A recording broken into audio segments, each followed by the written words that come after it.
Yo, what's up, everybody? Welcome to the Pylon Show, episode 30. Wow, it's been quite the adventure. Yeah, 30 episodes. We got a quick one for you guys. I'm your host, In Control, and that's Artosis, my co-host, co-pilot, my dreamer. And then today, when Dan and I are looking for somebody that we know can hold a conversation and have differing opinions and be their own host, we know to go no further than No Regret, who's making a back-to-back appearance on the Pylon Show. Damn. Jake, First welcome ever back. for me. Yeah. Thanks for having me, buddy. I appreciate it. Thank you for being here, man. Always love being here. We're just happy we're able to shoot you in like that, you know? Just, And thanks for throwing me under the bus, by the way. I'm like, maybe no one noticed. And then I turn on Home Story Company's like talking about it already. I'm like, what the fuck, man? I didn't even think you watched your own show. Well, to be fair, that was not me. The chat was everywhere, man. I was the voice for sure, but like the second you said that, there were people that like that was part it. is I had to go down the road of like I have honor. You know what I mean? Yeah. Like if I would have just left it at like, you know, I'll do it. But now I feel like my honor's in question. Well, hang on. We got a whole segment. I want to dive. We're gonna deep dive into what this looks like, and I'm beyond excited. But anyways, welcome to the show, guys. It is the end of November, approaching December. So the show, you'll notice the show notes will be in the chat, and we'll roadmap that in a second. It's sparse. There's not as much going on. We'll definitely talk about Home Story Cup. We'll talk about Jake's situation, his stuff coming up, and then the things that did happen that'll be really nice. And then one of the other subjects we do want to tackle is Serral as the Bonjwa and what that can mean, because there's a lot of people that probably don't understand what we're even talking about, so we'll have to really explain that and then make our case for it. And then some other announcements to make real quick, and this is also where I give our love to our sponsors. Of course, if you are tuning in for one of the first times, we're powered by Matcherino. You can go to their website. And today, Dan will be happy to know, is National French Toast Day. International French Toast Day. Oh, yeah. So, in honor of that, the code is French Toast, one word. So just type in French Toast, and you'll contribute to that prize pool. This lets Matcherino know that you guys are not only watching the show, but you're also being like, you know what, son of a bitch, I'm going to help these guys out. It doesn't cost you anything, but it helps us out. So please do it. And then there's some fantastic... Go ahead. What? I was just going to say, you know that author, A.J. Jacobs, that writes things like The Year of Living Biblically and stuff like that, where he does something for an entire year? Yeah. He should write a really terrible book about doing whatever National Day it is every day for the whole year. It'd be tough. Like, yeah, today I ate French toast, and eventually it's just going to... There is a blowjob and steak day, which would be interesting for him, because that's either... Take that one of two ways. That's a day, though, by the way. I never know about it until all my single friends start tweeting about it and stuff. Matcherino. So thank you. Shout out to them, of course. And like I said, for all you guys that are watching, maybe you don't have money to sub, maybe you don't have whatever, typing in that code there helps us in a monetary level, so please do consider it. We also are sponsored by AFKT. Dan has continued to drink it. He likes it. He's drinking... Oh, look at this mug. Wow. Matcherino.com/Pylon Show. And guess what's in it? I don't want to spill on my keyboard. Water. AFK. Hot water. No. See the slight green color? That's monopod. Okay. That is some AFKT right there, and it's delicious. Has that been your favorite so far?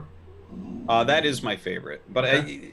I've only drank 2 different types so far. But he sent me little packets of some other types as well, so I'm going to try those out when I run out of these 2. That mug is actually sick, by the way. Dan, if you get the ability, or maybe you just want, like, the surgery or something, you rock a mustache better than almost anybody I've ever seen. I'm not even joking. Like, that's I would look good in a mustache. I need to eventually just man up and really try to grow one. Got to do it. My wife is so opposed to it, though, so it's kind of a difficult thing. Usually they go the opposite. And also, the makeup artists at my various gigs are always like, why don't you shave? Yeah. I'm like, oh. I'm sorry. Well, anyways. Well, I mean, you're following tasteless, so you should be fine most of the time, you know? Anything, you know? There's fantastic merch there. A lot of people always ask, they like see some of the stuff, like, oh my god, where'd you get that? That looks really cool. Check it out. We got people that are cranking out merch faster than I think people are buying it, to be honest with you. So you should look. There's some actually really cool stuff there. They do a great job. Shout out to everyone that owns the Artosis Moon shirt. I hugged like 3 people at Home Story Cup. Yeah. That has to be a big seller. They're everywhere, or at least all 10 people that bought it have found me or something. But it's just awesome. So thank you to you I guys. actually saw a couple of BlizzCon too. Yeah. Yeah. Tempo was wearing one when I saw him, which I thought was pretty crazy. Cool. I think we should sell it for like a year, and the next BlizzCon or something, we got to have a big meet up and be like, guys, it's Friday, it's Artosis Moon Shirt Day. Yeah, you have to have an Artosis Moon shirt on to get into the party. You should just sell a new moon shirt like every other month, and then like every party you have to have the new moon shirt, or you're just kicked out. You know, make it cool. Sounds too complicated. It's pretty good though. So thank you to everybody. Next up, of course, is our Patreon. I want to mention this right now as well. You guys are amazing. I have to say, by the way, big tip of the hat and thank you to our supporters, because every month it's never gone down, ever. It's only gone up. So that means a lot to us because, you know, we pour our heart and souls into the show, and we brought on Alessander, and Cobra's working his butt off, and Dan and I are just charismatic. So it's, you know, that's our contribution. But for the most part... You contribute a little bit more than being charismatic. I'm just charismatic and I show up. That's it. A little bit of salt there, yeah, sure. But as much as we love this content and love this show, we really can't be spending this kind of time and energy on something that doesn't do anything for us. So this makes sure that we're able to do that. And then, of course, what's really important to us is being able to support the community around us. Like, we love having guests on, but it's a big commitment from them.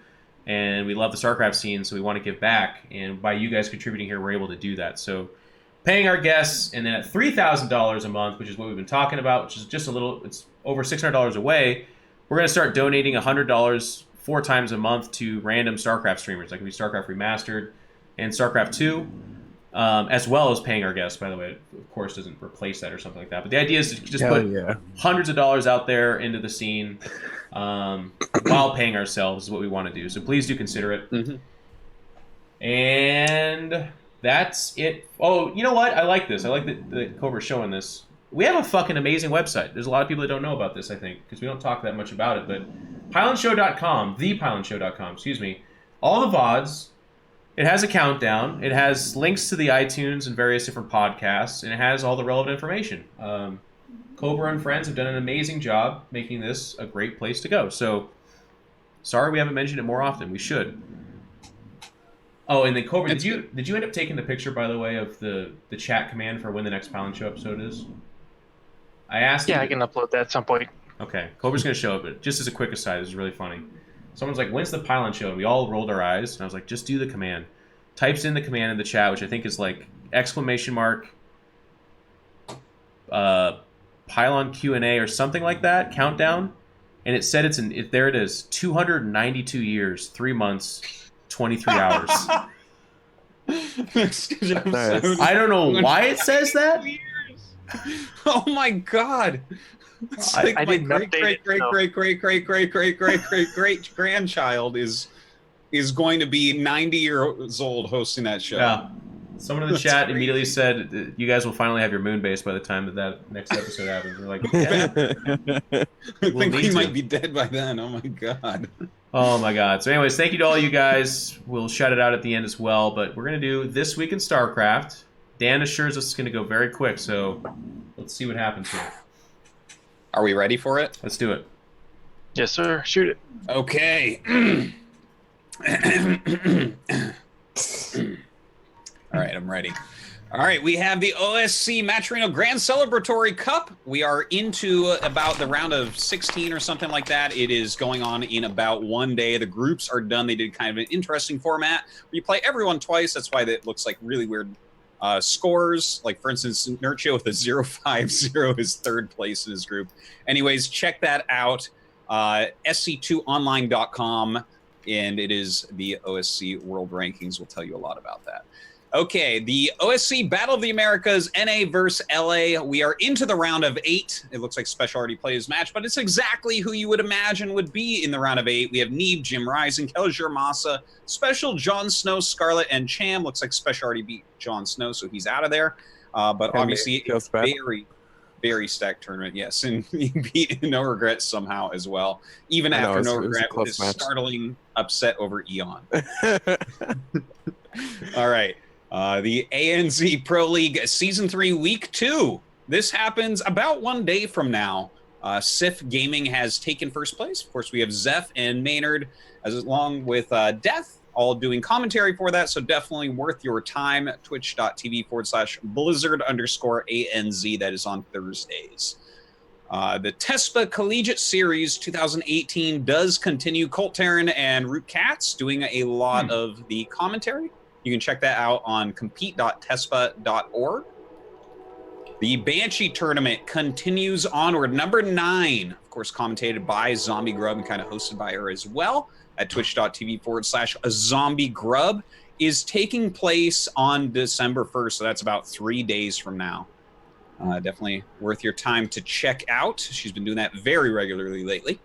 The Chobo Team League Season 19 Grand Finals occurred. ChoboTeamLeague.com. You can check it out. Team Unrivaled defeated SC2 Swarm 4-1, and it was casted by none other than Pig and Maynard, 2 of the best. So check that out. The Olimo League November Finals. If you are sad that there's not a lot of StarCraft going on, don't be, because there still is. Olimo League always continuing forward.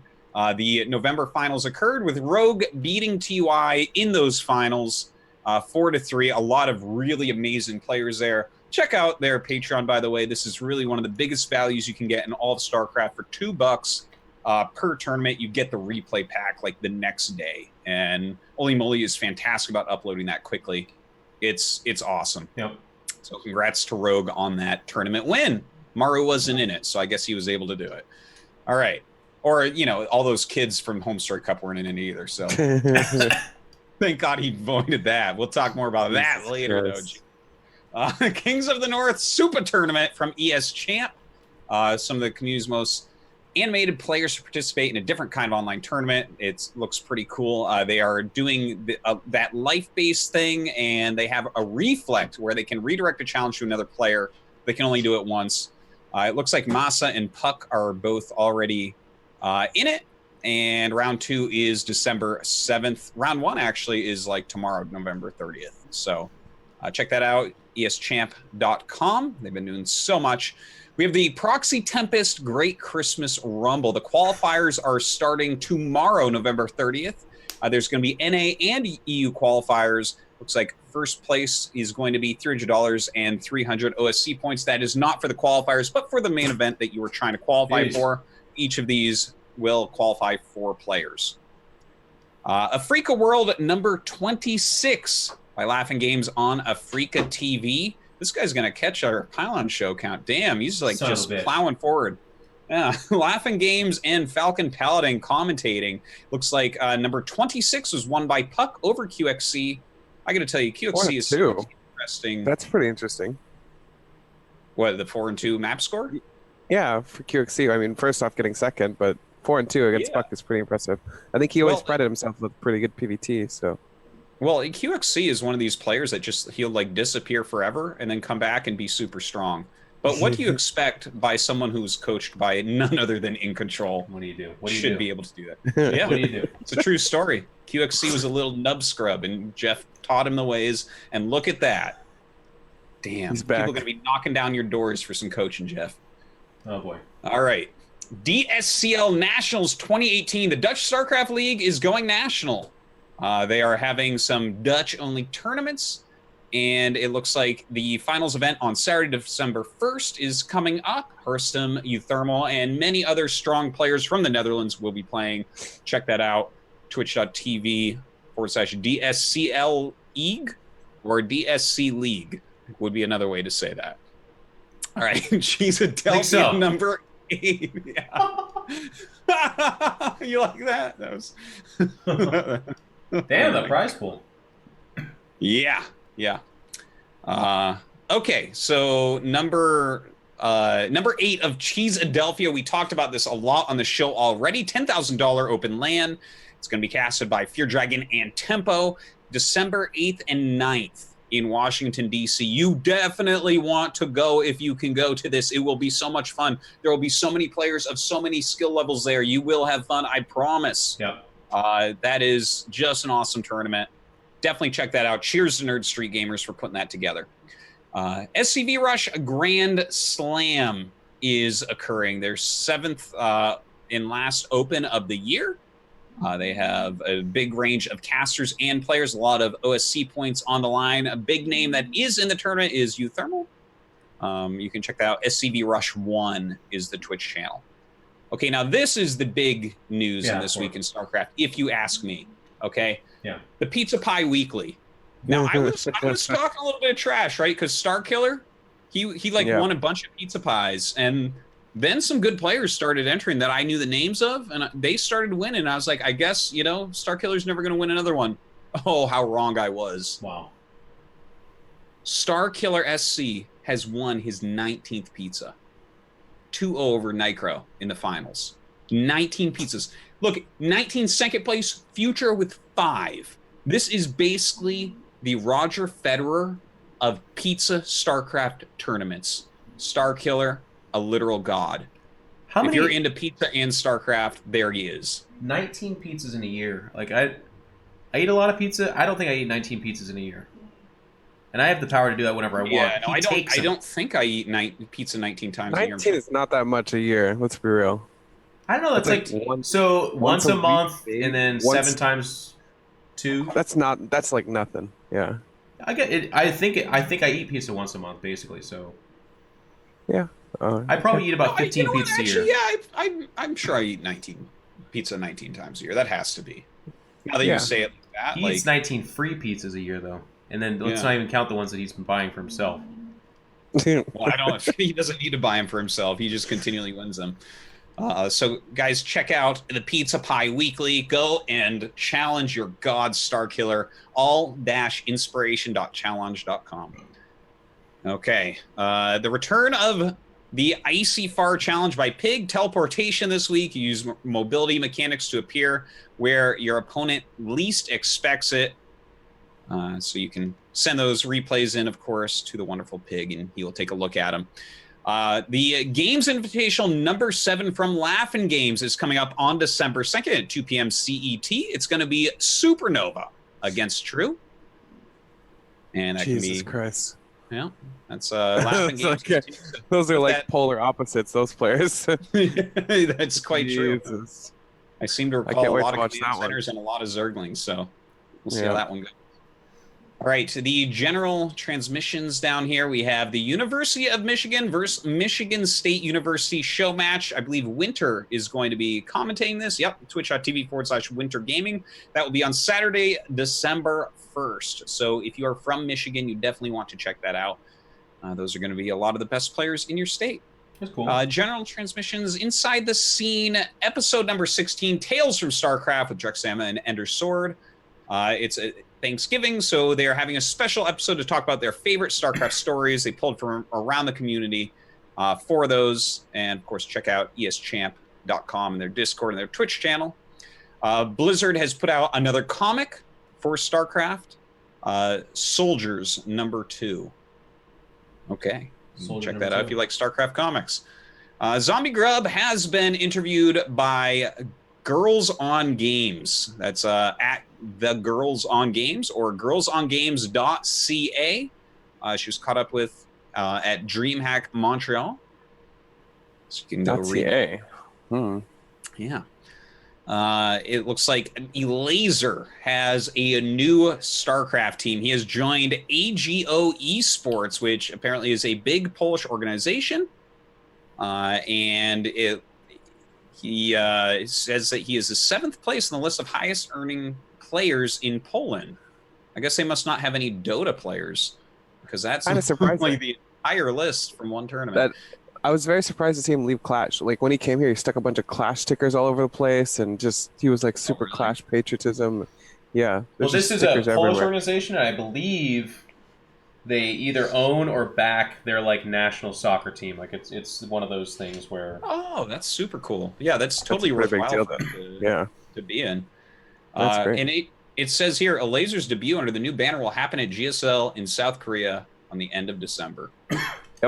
It's coming to my house. So that not announced yet. That's GSL. A spoiler, but it's not a spoiler. We don't have a GSL schedule yet. So, anyways, now when you lose a laser to a team like AGO, you gotta replace him. He's a great player. You have to replace him.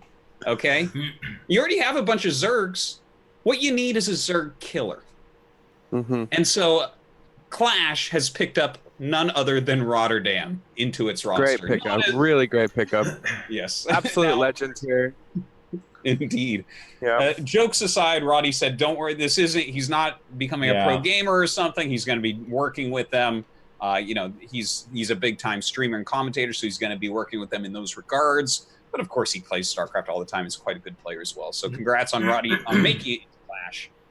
He was having a laugh at me because the announcement at the same time is like, it makes sense from the Clash point of view because it's bad news for one player to leave and you don't want that to be the only cycle. But Kevin was like already rolling his eyes because like the way they did it's going to sound like I replaced a laser. And people are going to make these comparisons, but thankfully I don't think too much of that happened. Well, they had to fire a laser. Roddy cost too much, so yeah, that's what happened. They just saw potential. Okay. I'm just saying. Okay, so congrats to Roddy and a laser on their new teams. Now on to seeing some this week in StarCraft Brood War. The BSL Star League Season 5, Bombastic Star League Season 5, does continue forward. The round of 16 group stage is going to be coming up. We already went through the previous round of 24 group stage. We're getting into some of these seeded players now. And it starts on December 2nd. So that is definitely worthwhile to go ahead and watch if you want to see some top foreigner Brood War. It's got most of the top players playing in it at this point. So definitely go look at that. That's going to be, well, it gives the KST time. So 3 KST on December 2nd, whatever that is for you. Okay. Have at you, number 25 with Sham2 will be back on December 2nd as well. Twitch.tv/Sham2. You can go sign up for that. He lets players from all over the world play. No randoms allowed, though. So don't even try it. Don't even try it. Yes. This just in, PC Gamer put out a little article that said esports is an official medal event at the Southeast Asian Games. So 6 different medals will be awarded across different games. This year, it's in the Philippines, 2019. This next year, obviously. We're almost in December, guys. But they haven't announced all the games yet. They've announced one game that I personally am really excited about. Mobile Legends Bang Bang. Oh, wow. This is a MOBA for mobile games. Yeah. Bang Bang's a good one. I mean, that's going to be killer. I don't even care at this point if StarCraft's in, but the final list will be released on December 15th. So I guess we'll just see probably December 15th whether or not StarCraft 2 has made it in, but I kind of imagine that it will. But then I see Mobile Legends Bang Bang, so I'm not 100% sure. I like the tiers of ridiculousness, though. It's like Olympics, sports look down on gaming, and they're like, God. But then in gaming, we look down at mobile gaming, and we're like, God, it just keeps going lower. Like, what's going to be below mobile gaming? It's so true.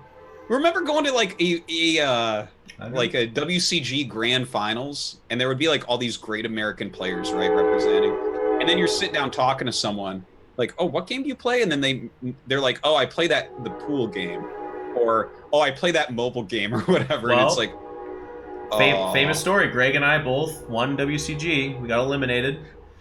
The two of us paired up and we went and played a game that I actually can't even fucking remember the name of it right now. And we took second place. We actually qualified for the international finals, but they at the time needed us to send ourselves or something. But we won a few $100, and Greg and I had literally played 3 games or something. Yes, so funny. It's I do remember this. Just you guys Red do the same Orb or in something. Mobile Legends Bang Bang. Go for it. These types of things where you see like a mobile game or some game that no one's ever seen at these kind of international events. These were the first times that we saw companies being like, oh, we can get the people who made this game to give us a bunch of money. And now that's actually becoming the norm in a lot of esports when you think about it, right? DreamHack? Yeah. The way that they make money doing StarCraft is Blizzard pays them to have StarCraft there. But these are the original ones, these mobile games being at these things that are being Olympic events. But I mean, I'm excited that maybe at the Southeast Asian Games we'll have some StarCraft 2, hopefully. We shall see. The preferences of stuff about non-violence, so I'm worried that they'll see it as a violent game. Even though I think it's probably one of the least violent games you could possibly play. It's still... What, there is. StarCraft? Yeah. Yeah, well, I mean, I guess considering they have fencing and shooting guns and fighting. I mean, I agree with that. and- I'm just reading what it says in the article. They have sports that people die in the Winter Olympics. Like, Yeah. yeah, no, StarCraft's pretty violent compared to that. Okay. I know, it's so funny. Okay, moving on. It looks like on Tuesday night, Pig accepted a challenge to play a silver level my player God. with Pig's game screen mode turned upside down using a Windows setting. He accepted it, calling it Aussie style. Did he win? Afterwards, he said, "My head hurts never doing it Yeah. that." It Yeah, looks awesome. terrible. Now, just looking at this screen with it being upside down, as soon as I looked at this before we started the show, Yeah. I felt nauseous. Yeah. And looking at this again, Yeah. like just this shows you how much we look at these screens. Because looking at this, I'm just like, oh no, things are wrong. Will Am you I guys- falling? What's Oh. happening? Will you guys fucking subscribe to Pig or something? Jesus Christ. Every Pylon It's show, I getting look, desperate.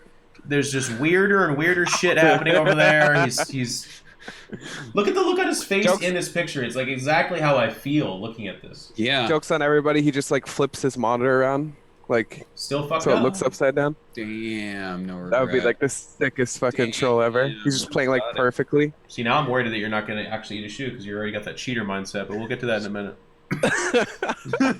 Yeah, that's true. He does have that. We're gonna need Dan to witness it. Dan's gonna have to like touch it, hold it up in front of him. It's a real shoe. I pass it through a hoop or something like that. Right. WESG qualifiers are still continuing. I think we got a few new players completely qualified in. Probe and Scyther went to the top of Australia with Probe winning that.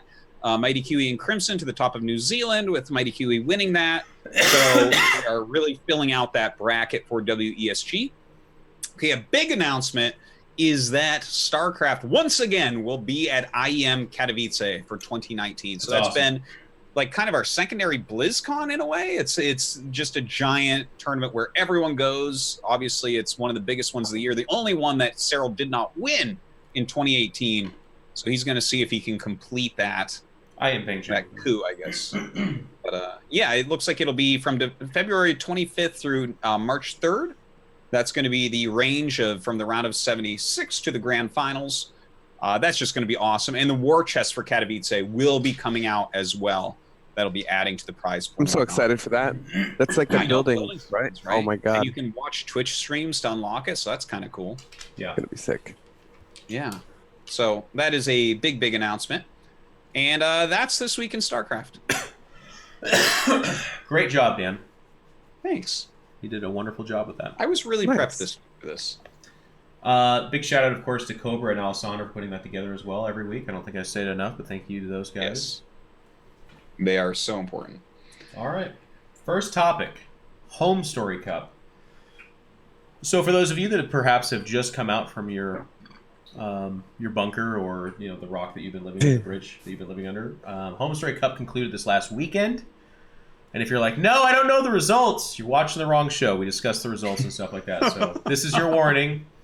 How couldn't you know the results? I'll tell you, some people How they're could like, it be? I was at work this weekend and I was waiting till Thursday. And it's like, well, I don't feel bad, but they hate you, so you got to be careful. We're gonna discuss Home Story Cup. I was there. I am sick. I didn't get sick there. I actually got sick just before leaving, and then traveling and being around a bunch of drunk German people and stuff like that doesn't help you get healthy. So I'm still a little bit sick, but I'm just answering that before people do. But this event was awesome. This is Home Story Cup 18. The lineups keep getting more and more ridiculous. We've talked about this in the weeks building up to it, so I'm not going to go player to player or whatever. But long story short, Serral again completes, I think that's his last tournament of the year, so we can go ahead and say it. That's going to complete his run for 2018. And he does it once again defeating everyone. He did not have an easy foreigner-filled way to here. He faced Koreans in every facet of this tournament, and he destroyed all of them with a close finals from Innovation. And that was a fantastic finals. He tripped up a couple times, and by tripped up, I mean he dropped a map or two. Against Tasia, that was a fantastic series. If you missed that, you should really That watch series that. is so sick. Yeah. It's really cool Yeah, I seeing didn't Tasia at that level. I've been hearing it's good. You got to watch those VODs. They were nasty good. The Euthermal series kind of shows why mech still has a ways to go, but this is day like 3 or 4, by the way, of the new patch. So that's the results. You can see right there on screen, but I'm just going to kick it off to you guys and talk about, ask you what your experience was watching it, what you thought, and I'll give you mine. Let's start with No Regret. Did you get to watch any? I watched most of it. I mean, I was staying up to like 6, 7 a.m., so I started falling off at the ends. But from what I saw, I was extremely surprised by the lack of preparation I felt from a lot of players.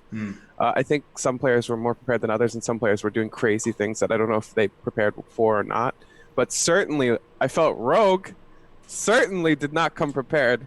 He certainly came into it like, I'm going to play my thing, do my thing, and like a lot of the Koreans I felt did that, and some of them were better than others. But I felt like almost no Korean had anything specifically planned out, especially when I was watching, I think I was watching Trap or someone used the mothership core or the mothership, but not ever used the time warp ability. And I saw multiple chances for him to use it. I'm just like, why is he like, it would die with full energy. I'm like, the fuck's going on? Like, why not try it? Right. It just doesn't make any sense. Just completely ignoring that ability as like something that even exists. If I could jump in here before you go any further, Jeff, I don't know, and people listening, I don't know if y'all listened to the entire episode last week, but we had a big talk about this because like the Cats asked a bunch of Zerg pros, and then Jake kind of agreed that everyone was saying, oh wow, this is it, the Protoss, because the mothership has the time warp buff, right? Yeah. Which was maybe the dumbest thing I've ever heard. That was not the only thing. The matchup. The only that was not the only thing. Make one of the only one. And we're then talking like about Tempest too. Protoss didn't do that well at this event, I gotta say. Matt, we'll play that during the segment for that. We're not going to I agree. I don't think they did as well, but I also felt like no one really broke out anything involving the patch. Like we didn't see the time warps when the motherships were made. There was no reason not to. They had the energy. There was just literally no reason to not try it. So I don't necessarily disagree with you. I think the thing I would add to that, though, that I did find interesting, because I think pro gamers are in this weird spot where a lot of them, because this Homestar Cup was jam-packed, there's a lot of them that were like preparing for BlizzCon, or maybe some other event around that time, and then this event happens just a couple weeks later. So that would be the excuse for why they haven't been spending time on the map, the practice map that is, for the new patch. Sure. But I will say, in particular, the PvP meta, a few of those Protosses did look like they looked at the patch, did have some thoughts, in particular Zest, right? We asked him, we were like, why is it Mass Phoenix versus Mass Phoenix? Why is there so much Stargate opener? And he just said, with the faster hallucination, which was new to the patch, going any other route is too risky, so you're going to see a lot of this. And that has, at least for right now, been the dominant thought on that matchup, right? 100%. I was actually talking, Sasha plays a lot of Protoss, and she's relatively good, and immediately she's like, as soon as she saw the change, like going through, she's like, all right, this is it. Like we're doing this. Phoenix is every game, and it makes a lot of sense when you have full vision of everything. It's pretty much the only thing you can do. That's like if you don't go Phoenixes, and it just gets really fucking complicated. Well, like the Phoenix opening and the Phoenix way of playing is just the best. It's a funny balance because there's like Stargate is generally the better opening, especially against Robo. But if you could go Robo and get the not terrible odds that you're not always facing Stargate, then that's fine. But when you tip the scales towards Stargate at all of a sudden Robo becomes more risky, and you're already in a mirror matchup, so it's like, I'm not going to... Yeah. So, I mean, Immortals are just complete garbage, and War Prisons or whatever. And, like, the only real weakness Stargate's play is, like, DT, and the hallucinations are basically free, so... Yeah. It's really hard. I thought we saw some games where, like, people were being really sneaky. I think it was Trap. Sneaky with DTs. While Zest, also going Stargate? Zest, was that Zest? I thought that was fucking cool, because that's obviously trying to play to the whole, I'm going Stargates, let's do it, we're doing the Phoenixes, boy, and then, like sneaking in DTs and stuff. Like, that's very strategically smart with the current meta. Well, he did some really cool stuff. We talked about it in the broadcast, but like still building Phoenix while going DT to really sell it. That's like a proper mindfuck, right? Having the Phoenix out there to deny the hallucinations that are coming, all that kind of stuff was really cool. Really cool. I don't disagree with you necessarily that like this, it was kind of fun to have this tournament on the new patch. Well, I mean, you're going to do it anyways, of course, but like I liked it because it gave us pro gamers first look at what they thought was going to change and what works. And it is funny because it's like some things just absolutely didn't change, right? Like Zerg play for the most part. Towards the beginning of the tournament, the Zergs that lost were like, oh man, the creep stuff seems to be really severe. Queens, transfusions is not as good. And then you watch Serral play and you're like, Yeah, it's changed, but it looks like it's still fine. And I know Serral's the best player in the world, but like, I felt Serral, like looking at it, obviously Serral's going to do good, right? But when you're sub Serral, I felt like you fell off quite quickly. Like there were a lot of Zergs struggling. Even Serral was struggling against Bunny, and not saying Bunny's bad or anything, but I don't think I'm not saying the patch is in a spot where I think Zerg is weak. I just think that we need to experiment more with different strategies. We're just going into it like I practice a fuck ton with this style. This is what I'm comfortable with. I'm going with it. And that's what a lot of the Zergs did, including Rogue and Sue and whoever the fuck else. They all went into it. I saw mutas very rarely, and we know mutas are strong right now. Like we started seeing it more towards the end, which just shows that people are learning as the tournament is going on. And the mutas were winning games too. It's like mutas are great. Mutas are great right now. I think it's only Bly that lost games when mutas EVT or whatever it was, which he was doing every game. Actually, he was going mutas, but I really did enjoy seeing some Lingbane muta. I know it wasn't every game, but just to kind of have it getting back in there, and it feels like it's not going to be just occasionally. It's not just going to be like one map that we see it on. So I don't know. It kind of gave me a nice feeling where it wasn't just like this wall of Hydras that you're like, do I have enough to kill the Hydras? Rather, it was a little bit more tactical with mutas flying around and then chasing them out and that type of thing. That was. I really enjoyed that part of it.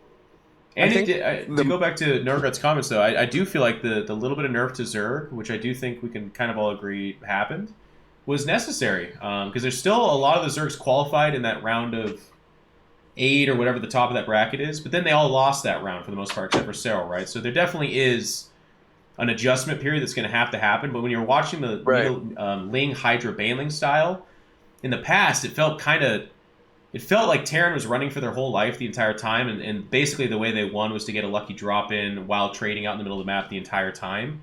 Now it feels a little bit more like they can take some of these fights, in particular when they get to the Liberator stage of the parade push. They started actually winning fights. So go ahead, NoRegret, though. You were going to say something. I think it's different. I don't know. I feel like we're pushing it towards mutas is already a better move. More exciting, the way Lingbane Hydra plays, it's like a wall that you're trying to break the entire game as a Terran player, and it's not that fun for the Terran. It's not that fun for the Zerg. We're just sitting here like, all right, come on, like give me your best shot. I'm going to Hive. Come on, keep doing it. You're trying to clear my creep. That's cute, And the Terran player is like, what the fuck? I can't do anything. Like I'm just trying to kill creep here, and I'm getting pushed back.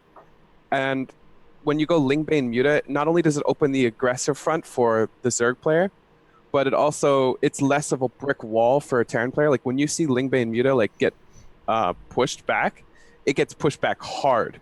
Like Lingbane Hydra, not the same. Like your reinforcements come back, Hydras are really good as a wall there. Yeah. But when you don't have like that really sick support for mutas, they just can't fight. You cannot fight with mutas without that support. So like the whole dynamic changes with it. Yeah. I think overall it's more fun for both races. Yeah. Hopefully Terran players don't hit that wall. For sure, 100%. Like especially it's action the whole time. Player. It's just also I really like the Widowmine changes. I really like the Widowmine changes right now. Like it's come back in a comfortable position where it's not like super cheesy. We get back to that old style of Widowmine that was essential, because if we didn't have it, it would actually muta Lingbane would just not be playable, or for the Terran player it would not be playable. You just get wrecked every game. So I feel like we're in this really comfortable ZVT position. I'd love to see where the meta goes with it. The Ultra change seems a little weird to me, but we'll see, I guess. I think Ultras are the same speed as stimmed bio now, which means you can't kite them as freely. I don't know how good that'll be yet, but we'll see. Makes them usable. We saw him like almost not at all, and then at this turn we saw him quite a bit, but the Zergs lost a lot of games to win Ultras as well. Right. Yeah, I think when the meta kind of develops more, we'll probably see it a lot more. They seem really strong. This is where I'm going with that, not weak. Like it seems like it'll be really strong, like not being able to kite back, and then every time you stim your Ultra swipes or whatever, and you've got Vipers. I don't know. We'll see. I think it needs to be strong. I think yeah, because they're just awful if you don't. No one made them. They're awful, but also it's not dynamic. Like late game is always the same thing with Zerg.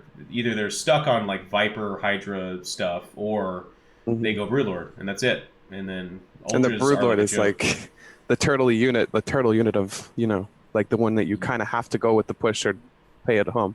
I definitely like Ultra faster unit composition as an alternative to Broodlords. I think it makes the game more fun, more fast paced for everybody. Yeah. Agreed.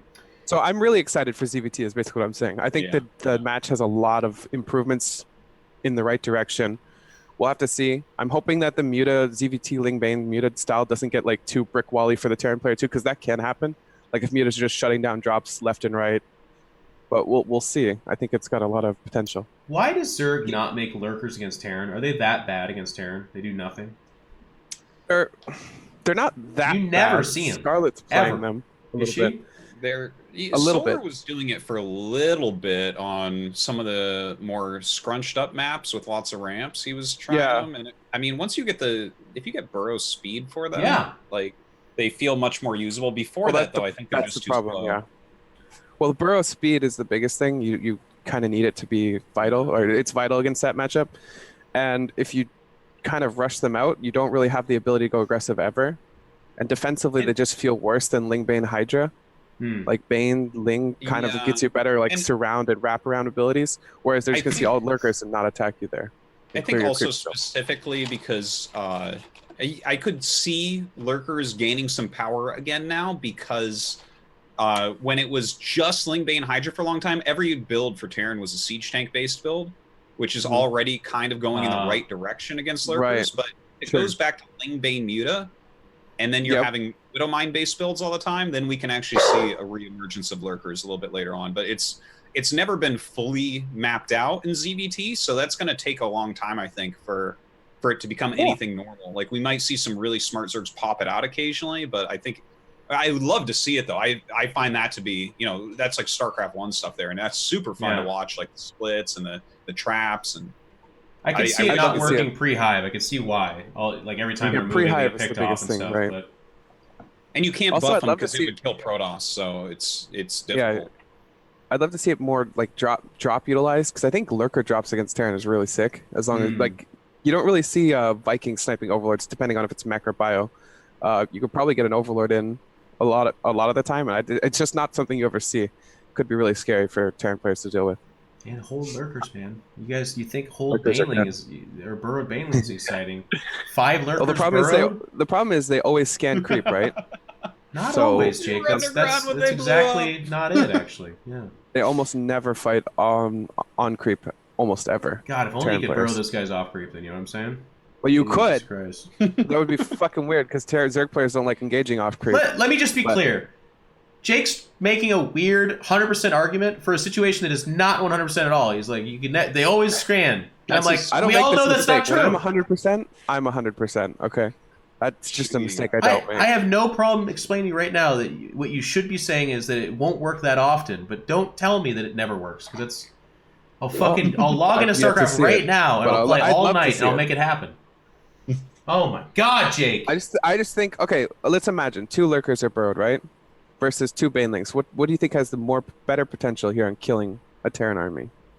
Your argument's that they always scan, right? Yes. The lurkers, you son of a bitch! If you scan banelings, they don't do anything. If you scan lurkers, they still have a chance to do damage. In fact, they still do damage. Well, lurkers are way more expensive, but yeah, I guess... What is happening?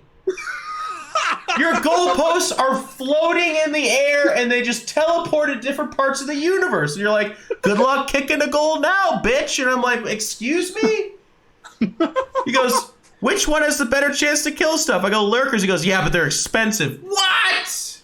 Well, I mean... We're like, I would just disagree. Jeff, what's your thoughts on the caravan coming into America? I'm like, well, I think we should let them in. He's like, but killer whales are being eaten in Japan, Jeff. And I'm like, I don't... Hope to see it. We'll see what happens. Anyways, we were talking about Homestar Cup, but I do like the tangent we went on talking about kind of the new meta. Some fun things that came out of Homestory Cup, by the way.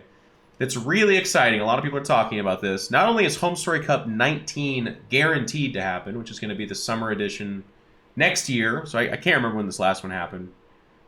Is that March or some shit? I don't know. Anyways, can't remember. First half of next year. That'll be in Germany. It'll be a normal one. It's going to be sweltering hot. He's going to jam too many people into that building, and we're all going to die. But that's Homestory Cup, baby. But then Homestory Cup 20 is going to happen. Now, he used very careful language to describe this, and it's because he's such a great, passionate guy. and because it's not 100% penciled in, but he puts it at like 90% or whatever. And I will just tell you what's trying to be explained here is a venue is not had, payments are not made, but he would not tell the public that this is even in the developmental stage unless it was very much so going to happen on some level. So the idea is Home Story Cup 20 will be in Vegas. Is the big plan. What capacity and how is yet to be determined. But he has a whole year to work on it, so hopefully that can be good enough. And then he said that if for some reason Vegas can't happen, they'll do another nice exotic location to make Home Story Cup 20 really nice. But Home Story Cup 18 was the most viewed Home Story Cup in the history of the tournament. Ever. That's amazing. That's amazing. Awesome, which is insane. Damn, it just continues to kill. And before, like, let me just tell you what that means for people. In 2011, 12, were there Home Story Cups? Yes, there were. Was StarCraft 2 the most viewed and watched game on Twitch? Yes, it was. And even then, now a big part of that is that the European hours are suboptimal for maximum viewership. The product itself obviously is amazing, but I don't think it necessarily lends itself to all audiences. I think there are probably some people out there, usually in the Bible Belt of America maybe, who don't appreciate a good Nazi joke or 10. Okay, I don't know how these people were raised, but whatever. But anyways, to the Home Story Cup 18, the most viewed ever, which is bonkers. That's amazing for our community. Yeah. Really. And obviously, Home Story Cup is literally supported every single time it happens. I don't see it stopping at any point ever, really. I know. I mean, it's been going for this long. We've had low lows, and now we're in like the highs again. They just the amount of support the community gives is just crazy. It's like when these guys start opening up for the donations, and then like it's jumping up. It's like, oh, we're at 20k euro. I'm like, oh my God. You know what's nice? Yeah. I don't think it'll ever end. Yeah. And it's positive really too, cool which I was really liking too. It's not like some people really don't like, when money is asked for things, but Home Story Cup has always had that community vibe and feel to it that I think people really get excited and take pride in that. Ravi, our own Fear Dragon, fucking donated $1,000. Again, by the way, he did it before. But he donated $1,000 quietly, like on Thanksgiving, before the drive even happened. And I know Ravi as a person, by the way. He doesn't want that much attention for this stuff, but I'm going to give him attention for it because that's just amazing, because this guy does so much for it. But he's not alone. There's like Loveless from our community, Citro, who's around a lot of these StarCraft streams. I recognize these names. These are really giving people. It's just amazing. Sorry, Jake, you were saying something.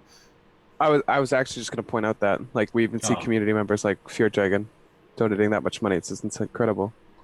I'd love to do that, but Oh yeah, and that's the other part of this too. Is I hope people don't feel bad when they're like, I can't do that. It's like, don't feel bad. Oh no. There are other ways to support, of course, and we do ask that you do the best you can. But the nice thing about this community is we all get to take a little bit of responsibility, right? Like maybe you don't have $1,000 to give, but if you told someone to watch it, or you introduced someone to it, or retweeted or liked, all that stuff actually does help. And I know it's silly, and I know that we give the most attention to the big stuff, but everything does help. And I think Home Story Cup's a really nice example of that. It's just, and I will say too, now to build off of this point, as a person that attended Home Story Cup, it is overwhelmingly super positive. It's one of the reasons why I will probably Fear Dragon's the chat. What's up, buddy?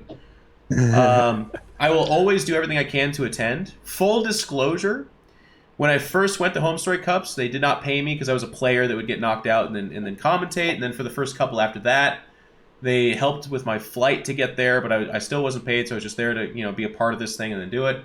Eventually, after like 4 or 5 Home Story Cups, I was like, hey man, I'm a caster now, you got to pay me a fee. Home Story Cup is the event that pays me the least because they're paying for everything else out of their own pocket. And it's one of the most severe trips I'll ever take too, right? Like it was 13 hours there and 13 hours back, which Ravi's laughing about because he took a 37-hour trip to India. Never gonna do that. But anyways, it's really hard for me to do. My stream doesn't go live for like 6 days while I'm there. It's really rough, but it is such an incredible part of the community, and so many people do such an amazing job of just being like, hey, I set that time aside. We laugh, we have a good time. I get to celebrate StarCraft. I hear all kinds of. One of the cool things about Home Story Cup, one of the cool effects that one has, is people who don't watch StarCraft watch Home Story Cup because they used to or were around the scene. But that special product, it just has so many feel good and so many memes about the community that they get to feel plugged in that time as well. And it just serves a really nice part that if you took Home Story Cup out, our scene would have a gaping hole in it, right? Like WCS is amazing and I fucking love it, but you cannot do Home Story Cup at a WCS. You cannot do any of that. And Home Story Cup is so important that way. So thank you to all the community people that made it really positive as well, is what I'm trying to get at. It was really cool. I feel like Home Story Cup always was kind of like an old boys club in terms of viewership too, where it was like a lot. I don't know how to explain it, but I felt this year there was so much more new viewers, a lot more like new interest in it. It was really cool to see that. Like I saw tons of Reddit threads about how this is the first Home Story Cup. It's absolutely amazing. Blah blah blah. It's really cool to see that kind of stuff. Yeah. Tons of new viewers in general, I think, for StarCraft. Yeah, it's a good point, Jake, too, because we were just talking about the high viewership, and obviously one of the natural questions a lot of people ask is, like, where is this viewership coming from? I think we can all attribute it to the game going free-to-play is the biggest deal. There's some other contributing factors, but that one seems to be the biggest of deals. So to your point, it's actually really important that this Home Story Cup and others like it go really well. And that's where I would segue here into saying the production was more on point for this one. There was less things like power outages and technical problems, which is really nice. And then I gotta say, one of the biggest boons we've had this year, and I'm going to make this argument, is that Serral doing really well is good for StarCraft. I think actually Serral winning and competing with Koreans and making that storyline has been good for viewership and good for tournaments. There's no question about that, because every time we've had that storyline going on, StarCraft has done really, really well. In times where that's fallen off more, StarCraft has gone into lulls a bit more. Yep. Like, for instance, think back to Idra and Stefano and stuff and the amount of viewership that they always pulled. They were also very good personalities. But yeah, it's just like that, the whole competing against Koreans, that's like the fun part of our scene. That's what commentary's been pushing forever, because it's always been this kind of exciting thing. We've always been underdogs and stuff. But and it's amazing too. Serral's making this so much more exciting because the Koreans are still pretty dominant. Yep. Like, really? I mean, yeah, Europeans and some North Americans and South Americans and stuff can definitely take maps and series off of them. But, like, overall, you look at the two groups, and if you take Serral out of the equation, the Koreans are still the best. Oh, yeah. Certainly. For certain.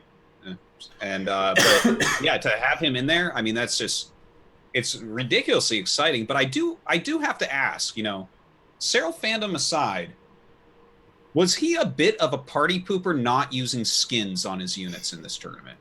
That's my big question for today, because I really enjoyed seeing under fire? Skins. Shots fired here. But Serral, is this a meme? This isn't a meme. He didn't use skins. I'm sitting there watching the finals. Innovation has all these beautiful things. Skins on his stuff looks great. Serral's playing some vanilla Zerg, man. Man, let him play. I wonder if he was allowed to play with skins in other tournaments, if that plays a part of it. You know what I mean? Like, if he just feels more comfortable playing without skins, because that's just what he's always done. But I'm sure. You know, some people don't care at all. I personally don't care at all either. But there are people that just whine. Not only is Serral party pooper, but you're a party pooper as well. Wow. No, I'm saying I like the skins. Oh, okay. Just don't be a skin shamer, Dan. If he wants, maybe he's a purist. He just likes the original skins, or that's what he works with. You know? Yeah. I think he's a party pooper. I agree. Yeah. Pooping a lot of parties here, guys.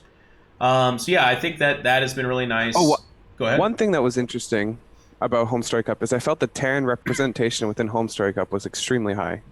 Like, I don't know. I was quite surprised, because I felt like Terran would take the most time to kind of like figure out its meta, and I felt like it would be a little less utilized than it actually was. But we saw Cyclones utilized very well. Banshee Cyclone was like Mark's thing. I feel like he was the most like prepared to use the new Cyclones. But I felt even when they weren't, like, Bunny was just playing really well. Like, he was just playing out of his mind. He wasn't using anything particularly well. Like, Widow Mine CBT, I think, was mines, straight buff there for the most part. I just felt like the Terran representation was really high. I don't know. That was interesting to me. Yeah, fully agreed. I didn't think they were abusing anything. They just felt like they were playing really well. Well, we asked them about it, and they were saying that Terran with new patches, this is what, I can't remember which Korean said it, but one of the Koreans said it was either gosh, it was either like Bunny or Innovation or something like that. They just said that they get to take advantage of it a little bit more because they just get to be more aggressive, while people tend to be more passive while they're figuring stuff out. Is the explanation they gave. That's possible. Okay. That makes sense. The other side of it too is, other than the Cyclone becoming kind of a crutch before this patch, so that in that way they did have to kind of rethink some matchups. They mostly just got straight buffs, like things just got a little bit better for them, appropriately so. And then there was some nerfs to the other races a little bit, right? Less relevant ones for Protoss, obviously, in my opinion. Really funny, I think the by the way. Cyclone's actually just insane. Yeah. Like it's so good. It's a 4-shot stalkers. Like, what the fuck's going on with this unit? Defensively, it's just disgusting. Like, you get a Cyclone out, you already have a tech lab on your factory, you're not dying to anything. You build a tank, you build another Cyclone, whatever the fuck you want, you're not dying to anything. It's good change. I like that. It's better than what it was, which was put a reactor on a proxy factory and then pull half your SCVs, and that's your whole. That's like the 5 of the 7 games you play, and it's like, okay, well, that was stupid. I like it. I like it a lot, and it falls off in the mid game. So at least in TVP, I don't feel like you see many like 10 Cyclone pushes or whatever. It's just like a good defensive unit that you're not going to die to anything with. Yeah. What better than like this crazy ass aggressive unit? It can still be used aggressively, but I think it's not the place for it with a tech lab requirement. They're doing great changes. Like one of the well funniest. thought out changes. You guys probably talked about this, but I was too busy being a bad host and like rolling my eyes and laughing or something. But like gateways automatically changing to warp gates now. It's kind of like stepping into a modern car and not knowing that you'd like it to know when to turn on its headlights, but then it does, and you're like, wow, That's nice. this This is the future. The future's now. It feels good. I'm really happy about this. You guys aren't as enthused as I am. I guess you guys. Well, you play Zerg. And Dan I plays like it. Zerg I just too. think I feel like it's Zerg weird to try didn't to really have adjust. much. Because I'm so used to going back and clicking, and I still go back and click, and then it's like, no, I'm already doing it, Tosis. You were slow. You have like phantom pains about it, like clicking, but it's already happening. I feel like we have to find a way to balance out like quality of life changes too, because like that's a great quality of life change. Don't get me wrong, but Terran and Zerg don't necessarily have the same situations. Yeah, you're I'm right. not It's saying almost that like I felt like this was a weird, but I think it will get weird if we keep doing quality of life changes for everybody. I don't know. Yeah. Just my Slippery opinion. Have you noticed that there's 3 different races in StarCraft 2? I have. You did notice that? Like, for example, people want to do fucking like reactors on whatever side of the building you want. Like, those changes are huge, you know? Yeah. I'm okay with Terran staying. Let's keep him angry. I don't. The day that there's a happy Terran, I'm gonna be really uncomfortable. I'll be like, "What is the catch?" I like occasionally a Terran dying because their tech lab or their reactors on the wrong side of their building. Hey, I man. think that's. I really like that. So fair I enough. like it. Yeah. I'm okay with The it. lings can break through. You can't repair that. It's still building. Get the fuck out of the game. And I don't like the idea that you can just put a reactor wherever you want. You know, like that's just fucking. You have it to the right of What if your you put it building. on the top? How stupid would that look? No. Oh my god. Not okay with this. All right. But when you know one thing, this is terrible because this is going to reignite the Q&A section with the worst kind of questions, which is fine because they're already pretty bad. But like, I wish they gave a reason to have gateways be gateways. Like you could switch them between gateways and warp gates in the late game and mid game after you get the upgrade, but there's actually no reason. There's 0 reason. So if there was some kind of weird micro mechanic where if you're paying attention, it did something faster or it produced one unit faster. What? With warp gates previously, it was technically faster. I remember someone mapped this out. If you built units out of gates, change them in warp gates, warped in units, change them back, built them out of gates. Like if you had done that, if that was your macro cycle, apparently that would make units quicker. You ready for this? This is my favorite, by the way. Whenever I say something stupid, I only know to look at the chat and see stupider things, and then I'm like, okay, I'm still like a superb human being. Some of the chat's making the argument that the reason you changed to the gateways is for queuing of units. No. I feel like that at some point, than queuing and spending bank. Anywhere on the map. Blizzard, Go ahead, Jake. Sorry. Blizzard thought, you know, like we're gonna make it so you can change it. It's gonna have the utilization somewhere. You know what I mean? But I feel like it fell apart, and they're just like, "Fuck it, we're making like," because it fell apart really early. You know what I mean? Yeah. I just feel like that was the point of it. At some point, was like maybe defensively, like the other gateway would be better, and then aggressively it would be. I don't know. Guys, this is happening in real life. I'm sorry, Jake. I'm sure what you said, smart, but I can't actually pay attention because this is actually consuming every ounce of my existence right now. Someone's like, no, listen, your supply blocked, and you've got a bank, so you queue up units behind that so that they can build sequentially without you having to go, stop. This is this is that moment. I've got a car full of 4 people, and my tire blows out, and we like pull over, and I'm like, well, I got to change the tire. And someone's like, no! What if all 4 of us lift the car up and have tires on our shoes, and then we roll? And I'm like, what are you saying right now? They're like, listen about it. And you start giving this long explanation, and all I want to do is take you and throw you out into traffic. I just want to end it now.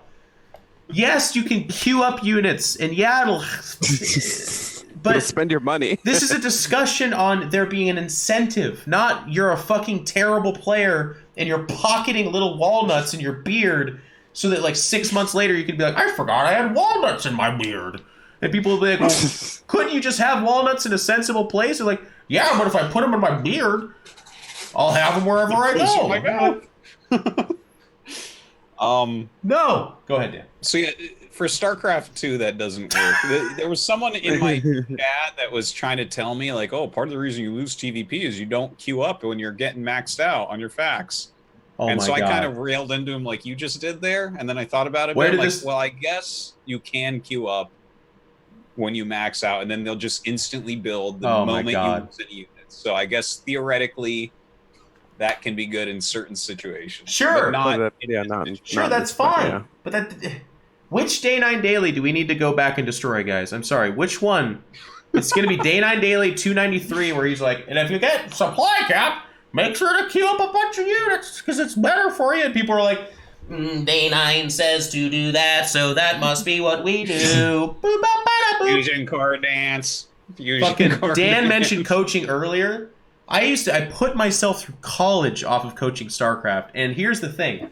I sold my lessons in bundles of like 5, 6, 7, or 8 because the first 3 lessons had to be to hear what they learned from a Day 9 Daily and to explain to them that advice is good but not applicable to right now, or like it was incredible. People were like, well, no, Day 9 said never to queue up units, so I never do. And I'm like, you're bronze. You have 7,000 You know what my favorite thing about coaching on this rant is? Yeah. When you coach someone and they're like arguing with you about something or something. I'm like, this happens a lot with me. Where like we're coaching and they're just like, no, that's not a good thing. And then we get into like this balance discussion and he's like platinum or some shit. I'm like, the fuck's the point of coaching? Well, Jake, you know what I mean? If you keep coaching, you'll hit this level that I did, this ascendancy where you go, because I was paid by the hour, so they'd argue with me and I'd be like, yeah, sure. You know what? Here's what I recommend. And they're like, but I actually just watched Stats do this other thing. And I'm like, you're in silver. And what Stats does in his GSL match he's been preparing for 2 weeks doesn't make any sense to us right now. But we can keep talking about this. And by the way, we've got 12 minutes left. And they'll be like, well, all right, I'd like to work on this. I'm like, okay, here we go. And then at the end, I'd expect them to be really upset, but they'll be like, so when can I schedule it for next week? And I'll be like, we'll schedule, I got time Tuesday to unwork everything you thought you learned here.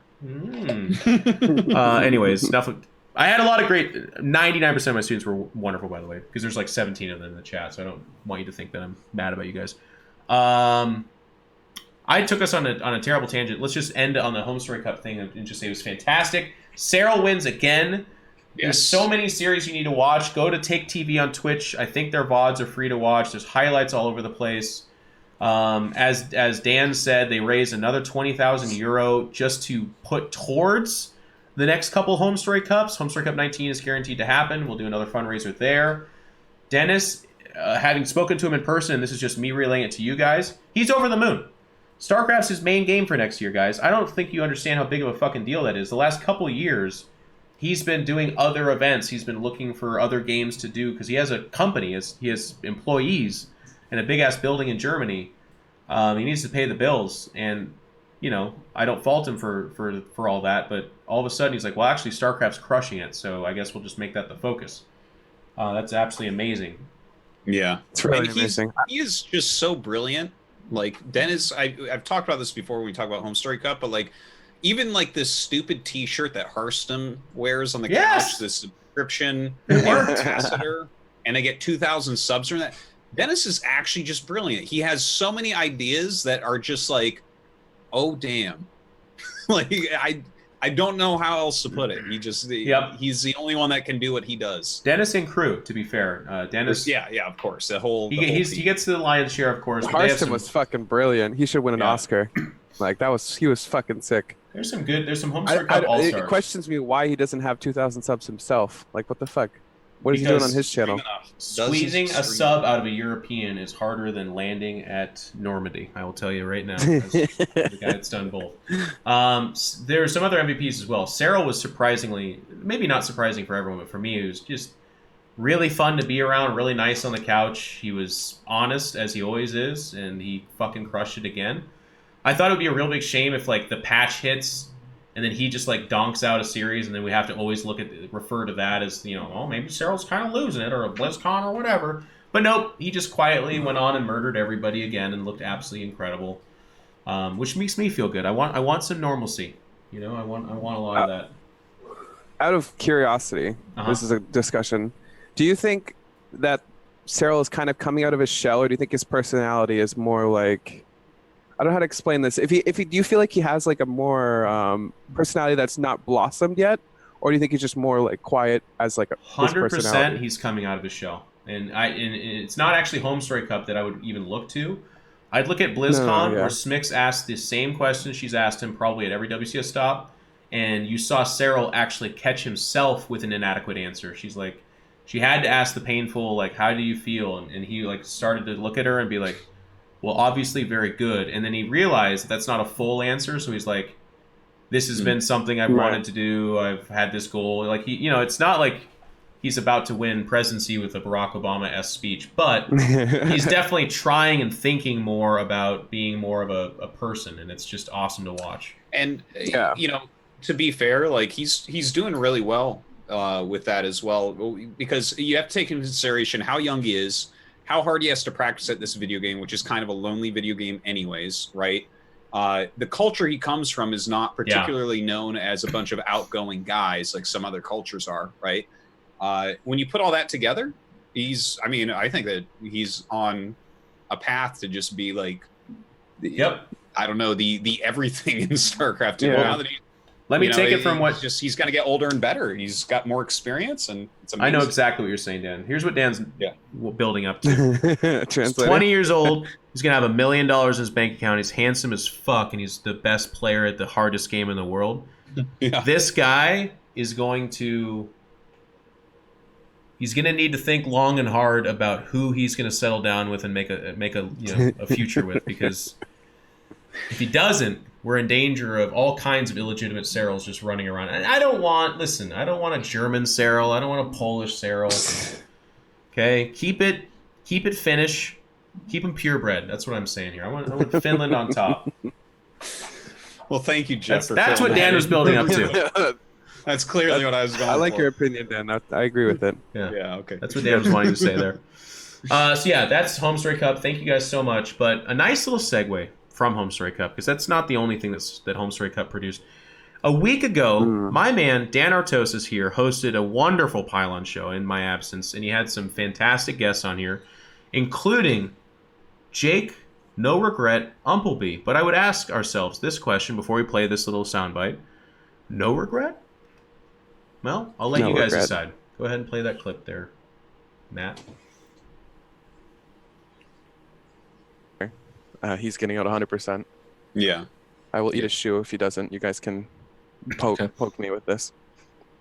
Be careful, man. I don't see him coming. People are still waiting on me. It's a feels bad, man moment. So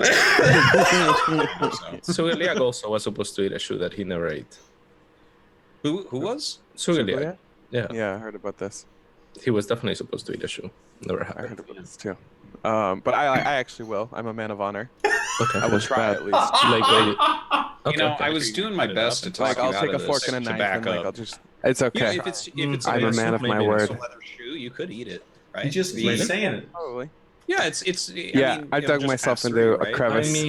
I mean, to be fair, if I did, looking at it, I'd probably still do it because Rogue's definitely supposed to get out of that fucking group. Hang on, one chick at a time. One chick at a time. Hang on. Probably gonna end anyway, so we might jet as well. lag. Matt, we're good. Maybe. Yeah, how long is this clip? What the fuck?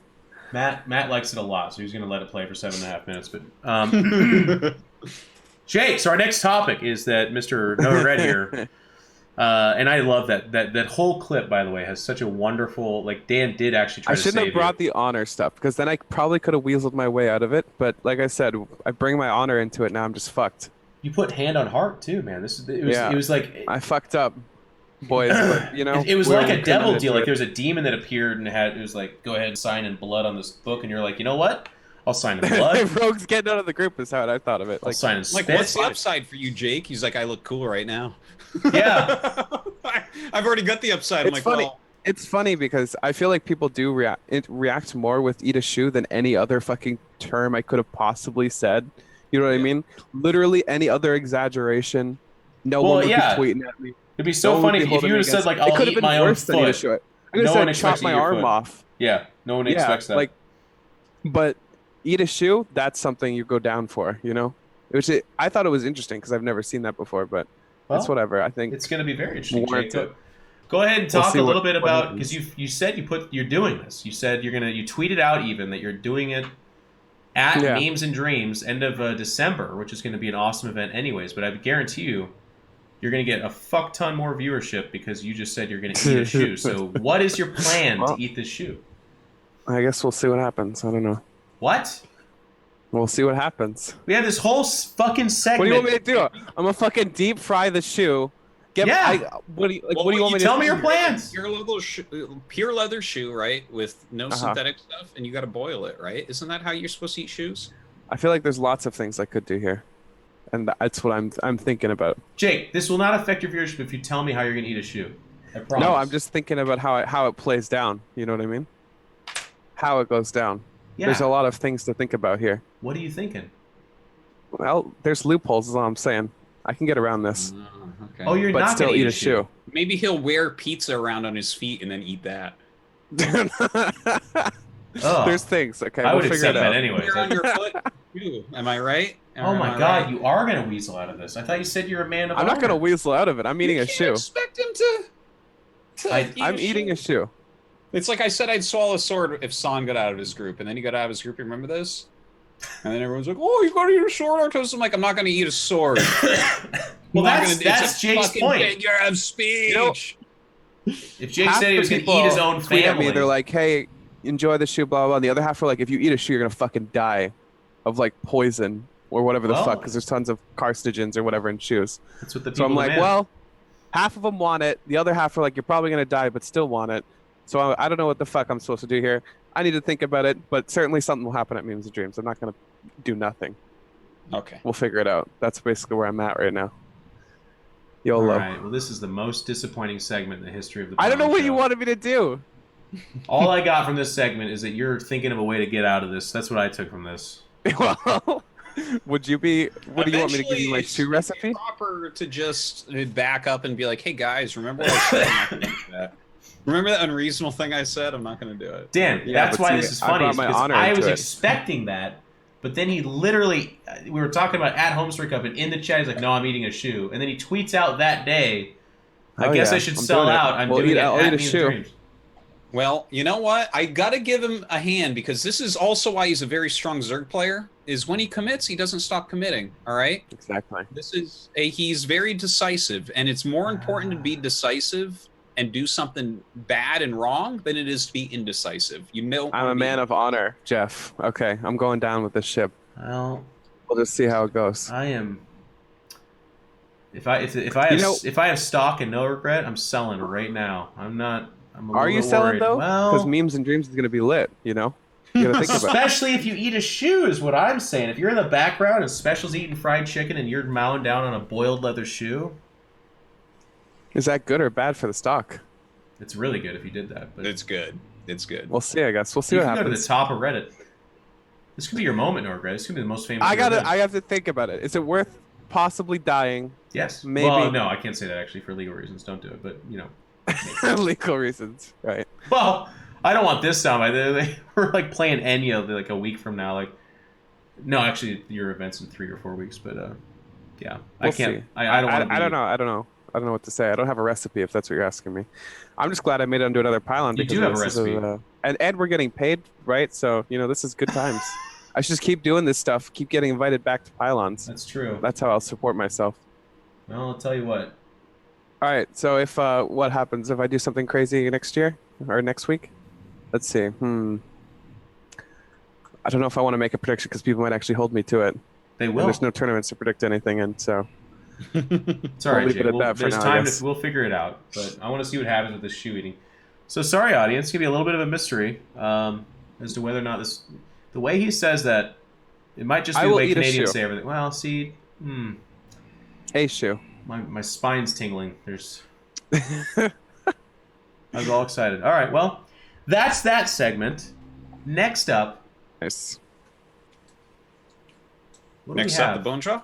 Are we going to do the Bonjwa segment? I thought so, but Matt's got this picture queued up, and I'm wondering, did someone make this a whole topic? Because you guys sometimes do that. You take my beautiful, pristine show, and then you put little warts in there. I don't think so. I have no idea, Jeff. Only you can see what you see. You only see I don't see that. Matt had a picture of Rifkin putting a. I mean, just show him the picture, Matt. You got it here. We can do it. We gotta do it now. We gotta see it too. Yeah. I'm like, I hope this is not a whole subject. Oh, the BTSL medal thing. Yeah. Yeah.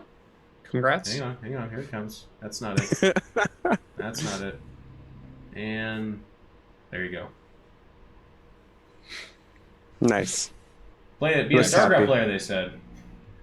Is that like that record scratch meme? It's like, "Er." So you're probably wondering how I got here. Anyways, that he won the BTSL or whatever. So Rifkin on stream there crowned him the champion, which is kind of cool. Yeah, it's nice.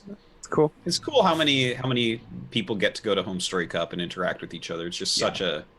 It's like, it's almost like a BlizzCon without all the other games getting in the way, Yeah. A little bit. It's just like most of the community, or not most, but a big chunk of community is there. So very social. It's super cool.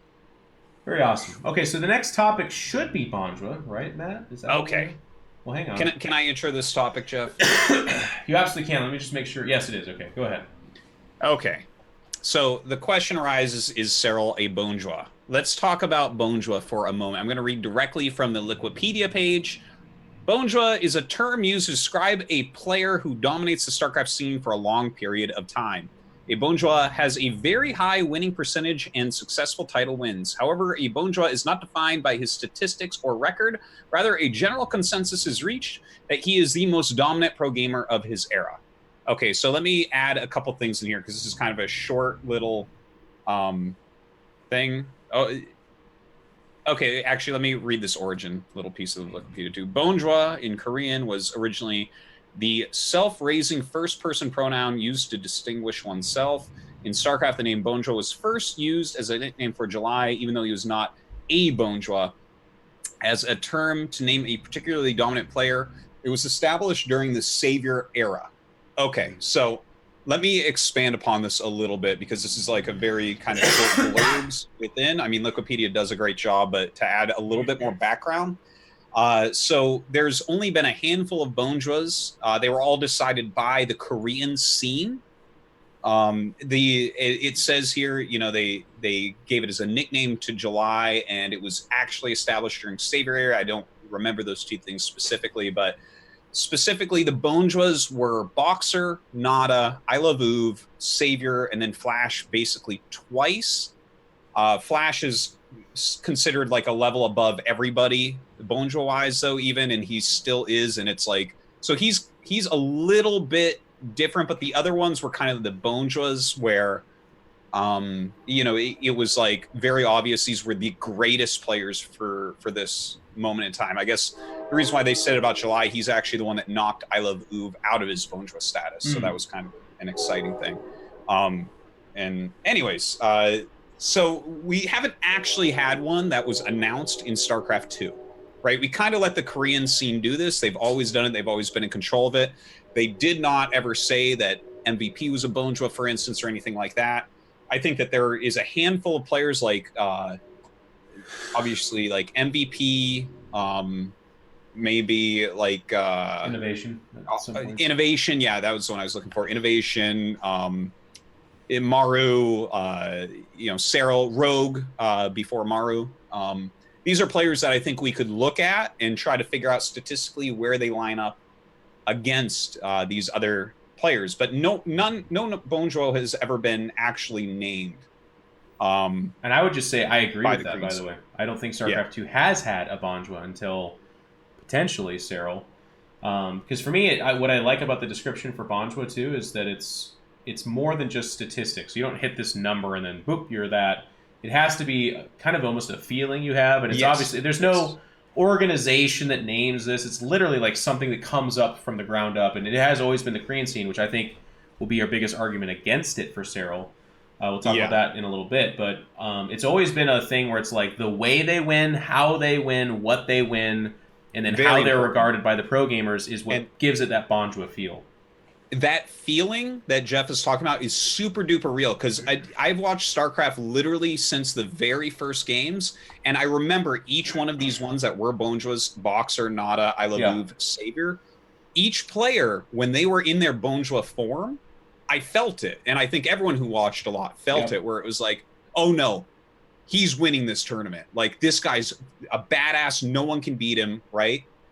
And so it was a feeling rather than, because I'm sure you can find huge discrepancies between the Bonjwas compared to everyone. There's different amounts of tournaments, different types of play at the different times. And the thing is, we have like Flash doing that again, where it's like, he just got to the finals and lost 2-3 to effort. So that was like, whoa, because it really seemed like he should win.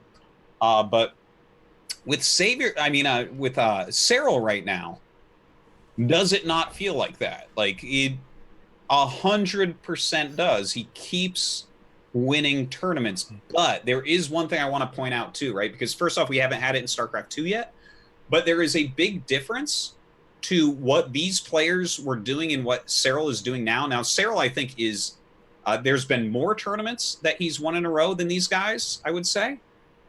He's kind of hitting that level where I'm like, okay, well, there's two ultimate players ever right now, and it's like Flash and Serral.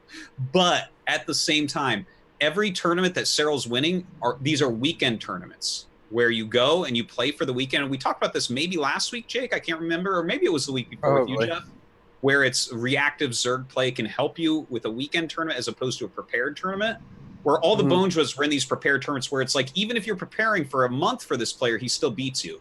And we haven't seen Serral come to GSL yet, because that's the only thing we have in StarCraft 2 like that, but I just want to throw that out there. Yeah. I'm curious if you feel like the term Bonjwa translates to StarCraft 2 the same as it does in Brood War. You know what I mean? No, I don't. What do you mean? Like, I feel like the term is, like, the games are very different. You know what I mean? I don't know how to explain it. It's just a way that I feel like Bonjwa as a term doesn't really fit StarCraft 2 the way it did Brood War. I disagree, but I can kind of see what you're getting at. There's a lot of patches. The structure of the tournaments is different. Yeah. I mean, I really, it wasn't around when Brood War Bonjwas were a thing. This is like really, I would have been like 5, 6, 7, whatever age. Yeah. So I don't know if the term I fully understand it, but I just feel like it doesn't fit as well as it should. I would say that or as it did. In the 8 years we've had StarCraft 2, the reason we haven't had a Bonjwa is for a lot of the reasons you just stated, and I do agree with that. Maybe making it harder for some people to grasp and wrap their head around, but like, the skill ceiling in StarCraft 2, and it's gotten better over time, and I would say Legacy Void, and every patch we get, it's getting better and better. But certainly the further back you go, there's only so much you could do, and that's why there's a lot of exchange, right? But then there'd be these patches and maps that come out, and there's so much variance in the game. It's a very regionalistic game as well, whereas Brood War never was. All the best players, 100% were in Korea. Yeah. We had Mondragon. We had a couple guys show up, and they were good, but every time they faced any Korean at WCG or went over there, it was not even close. Yes, we had Gur back in 1999, but that was like essentially when that could happen, when the game was still very good, but what was to come, like if you drop Flash off now in 1999, he doesn't lose a map. He doesn't lose a map, and it's the same game, you guys. It's like literally almost the same game. He would not lose a map for ever. Right. So it's different. It's very different. But in StarCraft 2, There's been a number of reasons why we haven't had a Bonjwa, and I think it is a lot of that variance. But I also think it's the game, and I think that's a fair criticism. And I think this is a little bit what you're getting at, Jake, and I can agree with that. Brood War, you are fighting a grizzly bear in a fucking log cabin. The game is fighting you. Your opponent's a master class warrior. You are, there's so many things that go right or wrong. It's insane. StarCraft 2 is the hardest game modern that we can play, but it is not Brood War. And if anyone even tries to tell you that, they're being dishonest or they don't know the two games very well. But as we go forward to now, Legacy of the Void, that gap to me used to be ridiculous. It's getting closer. It's still, by the way, Brood War is the harder game. I don't know that there'll ever be a time where I can say otherwise, and I don't think I ever should, by the way. That's not involuntary. You don't want a Brood War right now. Nobody would fucking play it. It would not do well. I mean, Blizzard's taking steps in the opposite direction, right? Like, they're trying to make quality of life changes. They're trying to make the game more accessible to everyone, right? It's just insane. Yes, no. They're making it harder. I mean, but I agree with you. They're also making it smoother and stuff like that. But where I do not necessarily disagree with Jake, because I can hear Jake's like he's more kind of posing a feeling. I could be totally wrong, by the way. Yeah, I could be totally wrong. That's fair. This is my question. I think we can have a Bonjwa in StarCraft 2. I think, and this is where my opinion comes in, I think Serral approaches that. I don't think we get to say it right now because it doesn't quite have that feel just yet. And I really do think the only thing that's missing for me is for him to go do a season of GSL. And if he goes and does, because we've seen him dominate the weekend tournaments, he has faced the GSL players. So that's where I see that argument in the chat. That doesn't do anything for me. They're like, no, he's got to beat Maru. He's got to... No, like, he's played him. The 4 series he lost this year, one of them was to Maru in, like, January, and even that was close. And then he picked up steam for the rest of the year. We saw him in a best of 1, unfortunately, against Maru, and he destroyed him in a long game. If you're holding on to that, you look at that game and you go, Maru would have beat him in the series if it was best of 5, though. I'm like, get the fuck out of my... this is not even... But where the defense does come in is he needs to sit down and have people look at his play for a week, or a few days at least, prepare for him, and then he sits down and plays a best of 5 or best of 7. And if he can win in that environment, that would be insane.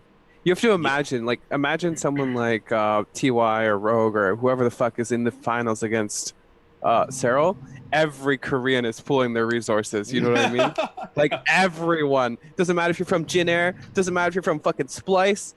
Everyone is pulling for that Korean, because if Serral comes by and slaps a Korean in GSL, like, last stand of the Koreans, right? Right. I want to jump back to what you were saying there for a minute, Jeff. Yeah. And I think that a part of the reason why it was, it wasn't common, obviously, to have Bonjwas over 20 years. We've had 5 in StarCraft 1. But the skill differentiation that you can have within Brood War is higher than in StarCraft 2. Right. Basically because the mechanics are so hard, right? And the skill is, I think, just as deep as StarCraft 2, but the mechanics are where you can be like, well, there's so much that you need to do. You can kind of like get to this level where you have this, like, you just seem unbeatable. But the thing is, if you look at the stability of Serral's performance, that's what it looks like. Like, he's not losing series. And before, in StarCraft 2, we never had this because people could play mechanically at very similar levels. Then a lot of it would come to strategy. There's a lot more hard counters in StarCraft 2, so it would add a little bit of volatility to it. This is also part of the reason we have more best of 3s, best of 5s, best of 7s in StarCraft 2 as opposed to StarCraft 1. Because again, in StarCraft 1, if you're this much better, you just kind of win no matter what. But just the fact that he actually has this unbeaten streak where his stability is adding more arguments towards him being a Bonjwa. Yeah, because that's kind of what it was in StarCraft 1. But sure, maybe Serral's mechanics are a little bit better than everyone's, but it's not super better, right? He's more like, oh, I just always know what to do, which is kind of he's like 330 effective APM, by the way. EAPM. He's what? He's like 330 effective APM. How much? 330. 330. That's insane. That's insane. When I look at it, is insane. 330. Yeah. I think he's definitely. If we can have a term down on Bonjwa, like, we could probably see if he qualifies or not. But when we're kind of setting like this arbitrary. I agree. I think we definitely need to see him sit down and have a tournament played out where everyone can prepare, and that would be like for sure. Like he is definitely the best, no doubt about it. But I don't know. I feel like all the series, like a lot of series he plays, is actually really close too. A lot of 4-3s. Even at Montreal was really close. I think you can't penalize him for that, though. Yeah. I think that's an unfair penalty if they're close series, because if you actually win at the end of the day, because there's certain styles, there's even, in my opinion, different races that you should have more clear series if you're a better player, because you're playing a more defensive game and you're trying to absorb. And I think that would be a very Zerg-based thing. Whereas if you're way better and you're a Protoss, maybe you're rotating through strategies. Yeah. It's just an idea I have, but I think you can't penalize him for that. I just wondered, because the way you guys are talking, like he shouldn't be Bonjwa or something. Are we penalizing him for just not being in Korea doing this? And here's the thing, though, and this will speak out to the hardcore StarCraft fans, but I think it's unfair. But this is the first time where this term is even being argued for on behalf of someone that's not a Korean. So it becomes a different thing that we have to take into account. And I do think that there is something to be said for, because what a Bonjwa is to me, and this is always, it's just been, they are the best player of that era, of that time. And it is something more. And I see that for Serral in everything except that he has not gone to Korea and won the GSL. And I know that seems really, it might seem a little bit arbitrary because he's beaten these players and whatnot, but to me, in this day and age, so that's the other thing too, is you have to look at it a different lens than just what, you know, Nada and these guys did. It's a different era. He needs to go to Korea. He needs to sit down with the best of the best Koreans and play in their format. Is the thing here, right? That's the Korean format. The luxury of being able to prepare and then play a best of 5 and know your opponent, know your maps in a lot of cases before you even get to compete. That's their format, and if you're going to be the Bonjwa, you have to do that. Right. What I do like is a lot of people like, the thing is, and I say that, by the way, and I would tell you, Serral was the best StarCraft 2 player this year, and he's not the Bonjwa. Certainly. It would be my argument. I would agree 100%. If there's no question that he's the best player of this year. Yeah. I don't think anyone could make an argument. Yeah. Really, there's no argument whatsoever, especially with BlizzCon. Like, it's the most impressive thing that we've ever seen in StarCraft 2, by far. By far. And the fact that he won Home Story Cup, this is he played Innovation in the finals. You can't tell me that's not legit right there. Okay, he wasn't at 3-2 Innovation at one point as well. It's like, okay, Innovation, this kid really knows. Zest said he wanted to face him, couldn't get there. It's just amazing. So, we're looking, Katowice has already been announced.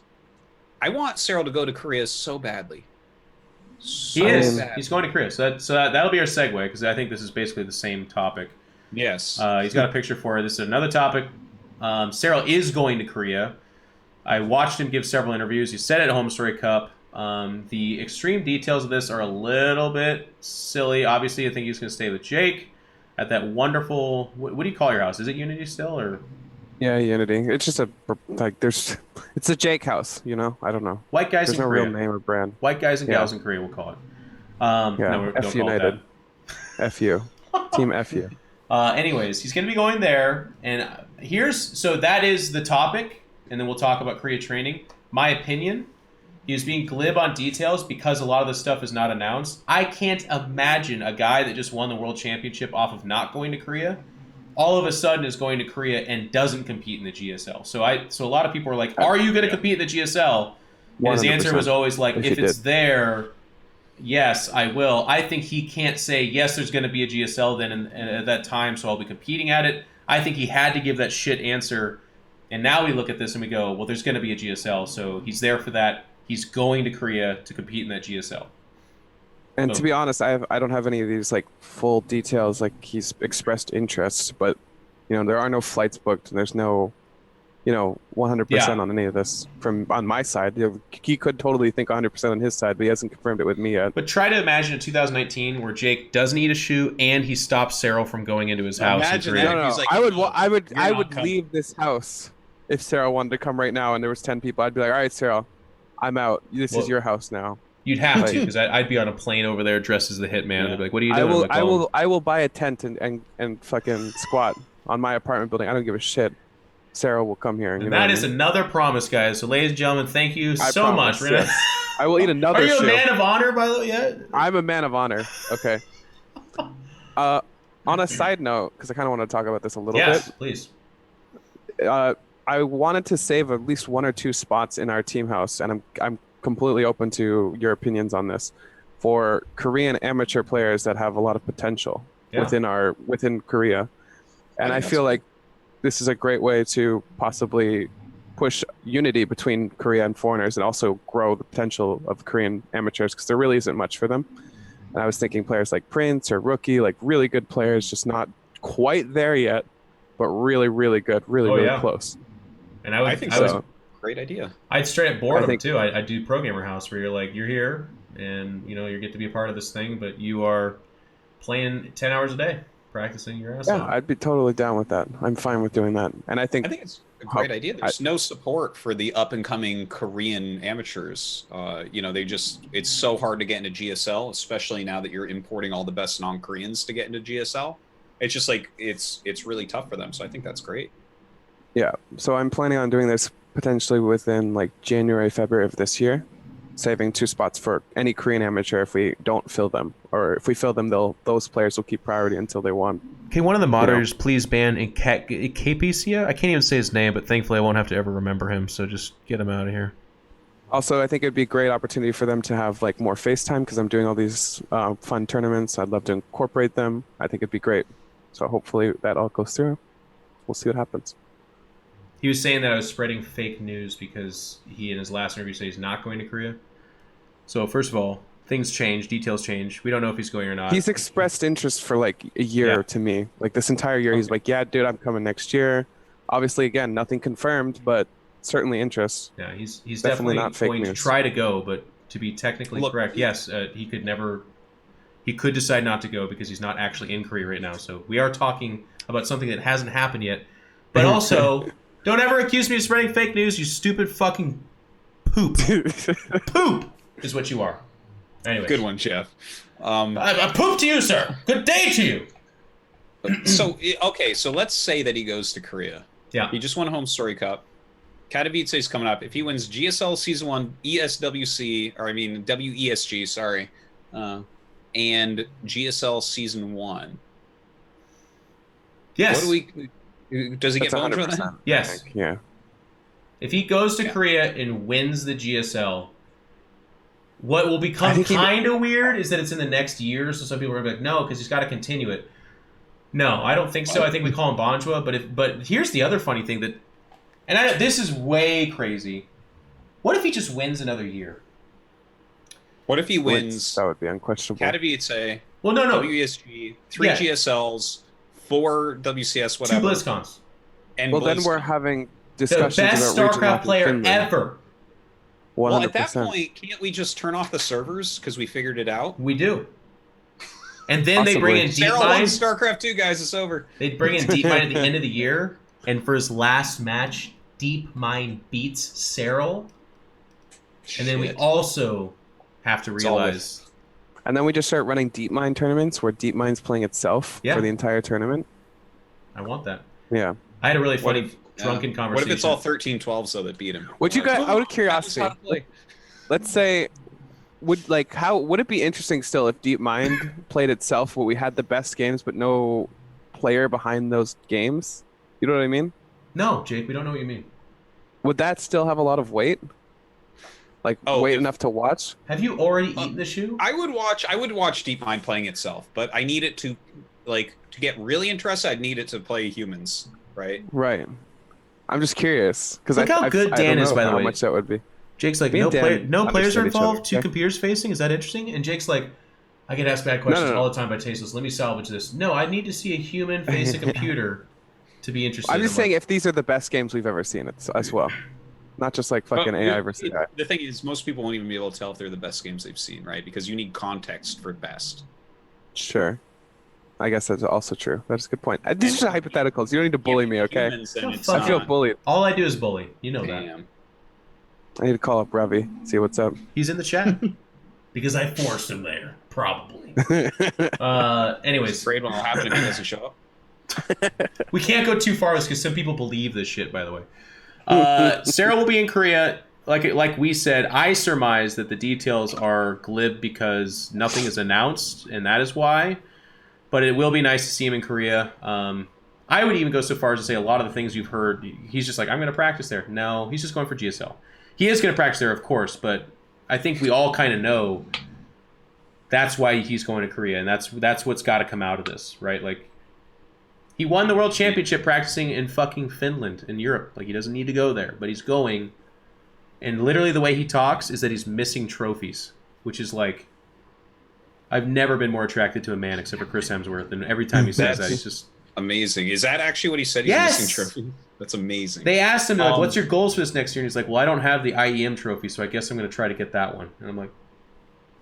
That's so amazing. And look, like, it's really... I never thought I'd say anything like this, but him going to Korea and, like...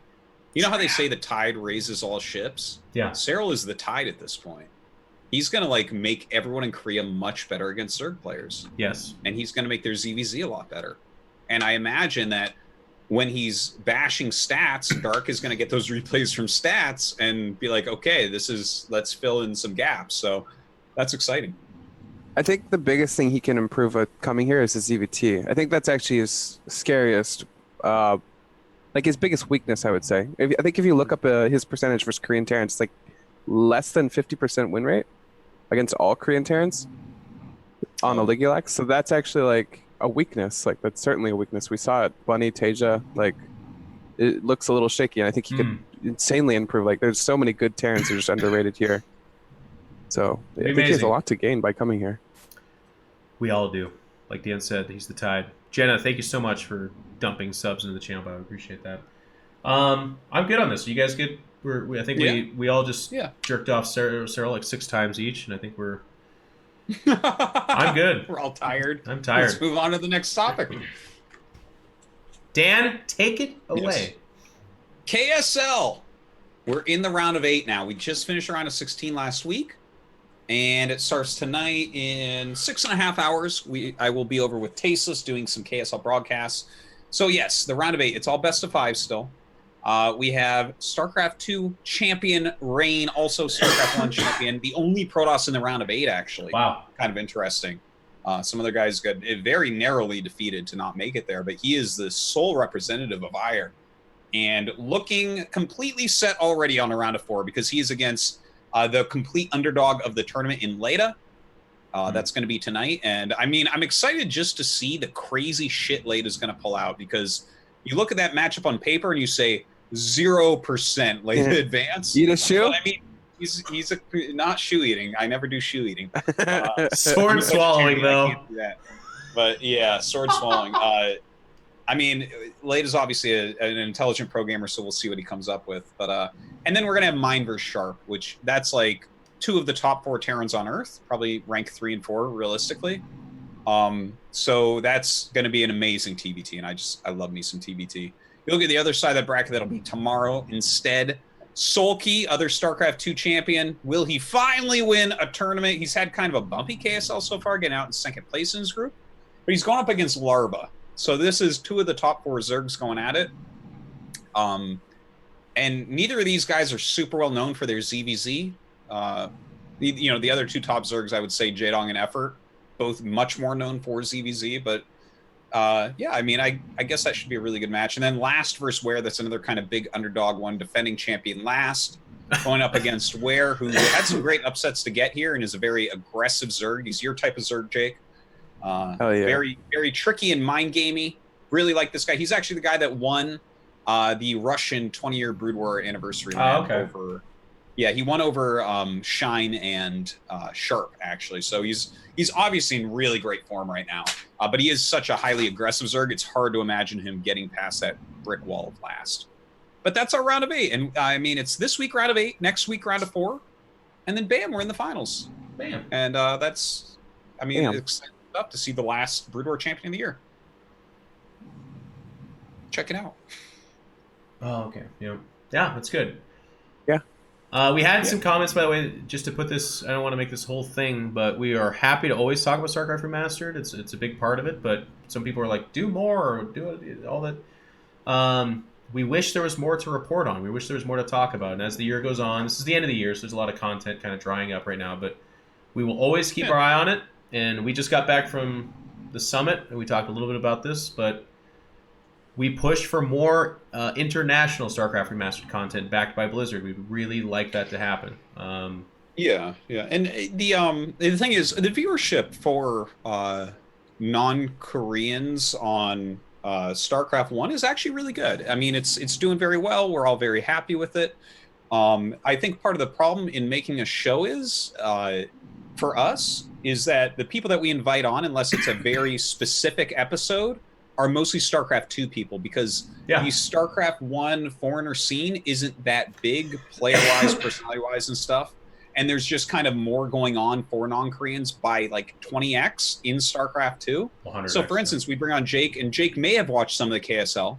But I have. Probably, I mean, he I just don't know the backstories and stuff, He lives here and actually commentates for StarCraft 1 sometimes, so maybe not the best example, but most people haven't watched it. So a lot of times it's I've kept up on all the StarCraft 1, and Jeff has probably watched some of it, but that's about it. So our guests don't have as much to add. So it's a little bit hard to go super in depth, which is why I kind of do a summary a lot of the time. But we'll mix in. We still want to do StarCraft 1 stuff, absolutely.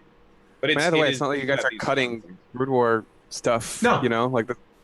So I don't know what those points are. You want to fabricate stuff or what? Yeah, you guys pretty much cover everything. It gets a little difficult too. So I mean, you gotta. I don't know. They want more, and I'm just trying to share that we're always looking to improve. So thank you for feedback. Yep, we want to do more as well. But then the guy was like, "Yeah, but the StarCraft Master show you did at BlizzCon was terrible," and I was like, "Well, that's was not that terrible? That's no, it wasn't." I thought it was fine. I thought it was actually fun and good. I thought it was fun. It was just like he was the most typical. I saw an edit. It was pretty cool. The bad side of StarCraft Remastered audience that you just. There's really good people that are thankful out there, and then there's a lot that are like, and the stuff you do, it's shit, but can you do more of it? You're like, that's not how you ask for that. You'll never get it. Anyways, we're in the Q&A section, guys. We're going to wrap this up. This was a quick show, but really nice. And Jake, as always, is awesome. Thank you. Yeah. Give you a big shout at the end. Glad I secured my spot here by promising to eat a shoe the week before. Well, you got a shoe, and you got promises. You're going to evict yourself as well. This is the two promises that I have on mine. Now Serral is going to fly in, and I'm going to have to leave. That's right. And then I'll be on the next show. So but I'll have an extra, certain amount of money. You'd be like live stream from the street. All right. Let's do the questions. From Starbucks. So as always, this is my favorite part of the show too. I'll tell this. We have a Discord, guys. The Pylon Show does, and it's where people discuss results. They're talking about matches that are happening, and if you are a Patreon supporter of the show, at a certain tier, you can actually ask us questions, and we will answer them every single week. And we really appreciate the support, of course. But if you don't have the means, the inclination, or whatever, you can just be a part of this Discord. It doesn't cost anything. And if you're like, but Jeff, I'm from the AOL generation, or I just use Skype. Check out Discord, man. It's seriously really fucking good. I don't have any stock in it. I don't get paid if you join or anything like that. It's just good. It's just a really good thing. If you're from the AOL generation, think of IRC. It's like a better version of that, like a cleaner, prettier Windows version of that or something. It's fucking really clue what you guys are talking about. And you can be a part of multiple communities, by the way. I see Zombie and Maynard in there. I know that they have Discords. We have the Pylon Show. We have Chat Utopia. There's just great stuff. I think Dan has one probably for his stream. It's also, here's the other funny, this is my last argument for it. It's kind of the future. Like, it seems to be really fucking good at what it does. So, like, you can be like, I don't want to do it. Well, you're going to do it in like 5 years, so you might as well start now. Anyways, questions. Mr. Zach, which is your favorite new map this season? Which is your least favorite new map? Which map are you glad is out of the pool from last season? So this is a bunch of questions, Mr. Zach.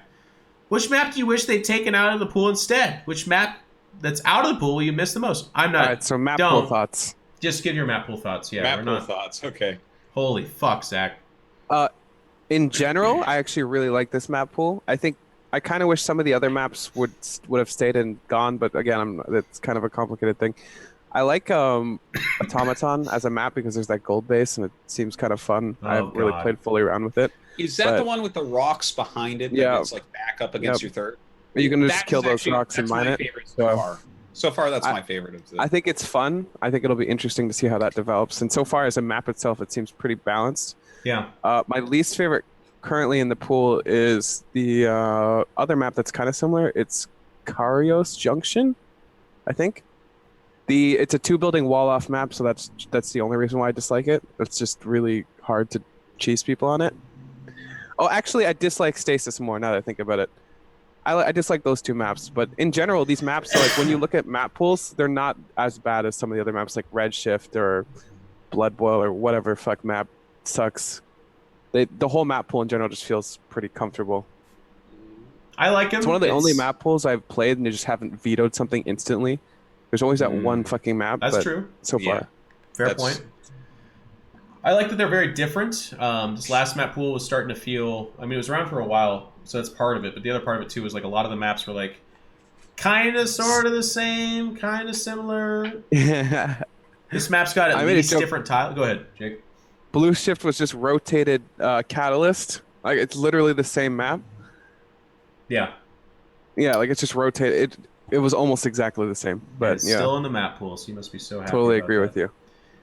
Generally speaking, though, I like what Jake said. I think it hit the nail on the head with I didn't veto a map immediately. It took me 2 days, and then I vetoed Blue Shift. But then, and that's more me than anything. Like Protoss do fine on that map, but I can't win a game on that damn map for some reason. But yeah, it's good, and I like that they're trying new tiles. I do like that gold bases are still around, even though they're generally they've gotten to a good place, but they're generally the worst part of a map, right? Is the gold bases? It's like the biggest issue. But yeah, okay. Especially with poor Protoss players, man, we just don't get anything from those gold bases. We don't get the golds, and if we do, we feel dirty because it's very like, oh my god, you're on the gold. Like, who am I? SOS? What's going on? What am I, Rotterdam? Fish, why don't we see more female pro players? Would you have any ideas besides the Banshee tournament to help promote female gamers rising in the scene? I'll take a quick stab at it. I'd love to hear your guys' thoughts. Why we don't see more female pro players is kind of an interesting cultural around gaming, like systemic question. Yeah. It's only in the last few years become more acceptable, and there's more resources for women to spend anywhere as much time as the males typically do in gaming. Households, at least, and I'll speak as an American, just growing up, girls were just never like included in that kind of stuff. You weren't. So I come from a generation where if a guy was like, "Oh man, I can't believe I played fucking WoW for 10 hours today," that was normal. If a girl says she did that, it's more of like, "Oh my, you did? Well, that's you play games. You play games. That's interesting." Yeah. But now as we go forward, when a chick's like, "Yeah, I've been playing fucking Call of Duty all day," it's like, "Okay, cool. Yeah, so have I." So it's going to become something you're going to see more of, but you have to remember it's kind of interesting. We're moving forward with that. Anyways, to help promote girls and women in gaming, I think the nice thing about this is that they're here whether you promote them or not. Of course, you want to be a good ally in the sense that there's still a lot of jackasses out there. They'll be picking on Ravi, or they'll be picking on somebody else. And I'm not telling you not to help Ravi, but also, especially if someone's a part of a smaller group of people or they're isolated, a minority, you should be supportive and nice and help them out. And that's just a good thing to generally do. So, for instance, if you're in a game of Overwatch and a guy's like, "You're a girl, you got boobies," don't just sit there quietly or don't just laugh or ignore it. It's uncomfortable, but be like, "Hey, man, let's just play the game." Also, don't yell at him and be like, "I'm going to murder your face," because that doesn't help. But just be like, "Yeah, man, let's just fucking play the game." The guy's like, "Dude, you white knight?" Be like, "Yeah, I'm a white knight, bitch." And then they'll be like, and then you just move on with your life. You guys? I agree. I think the reason why we don't have very many females is just the stigma around gaming in general earlier. I think it's going away, and I think it's more acceptable.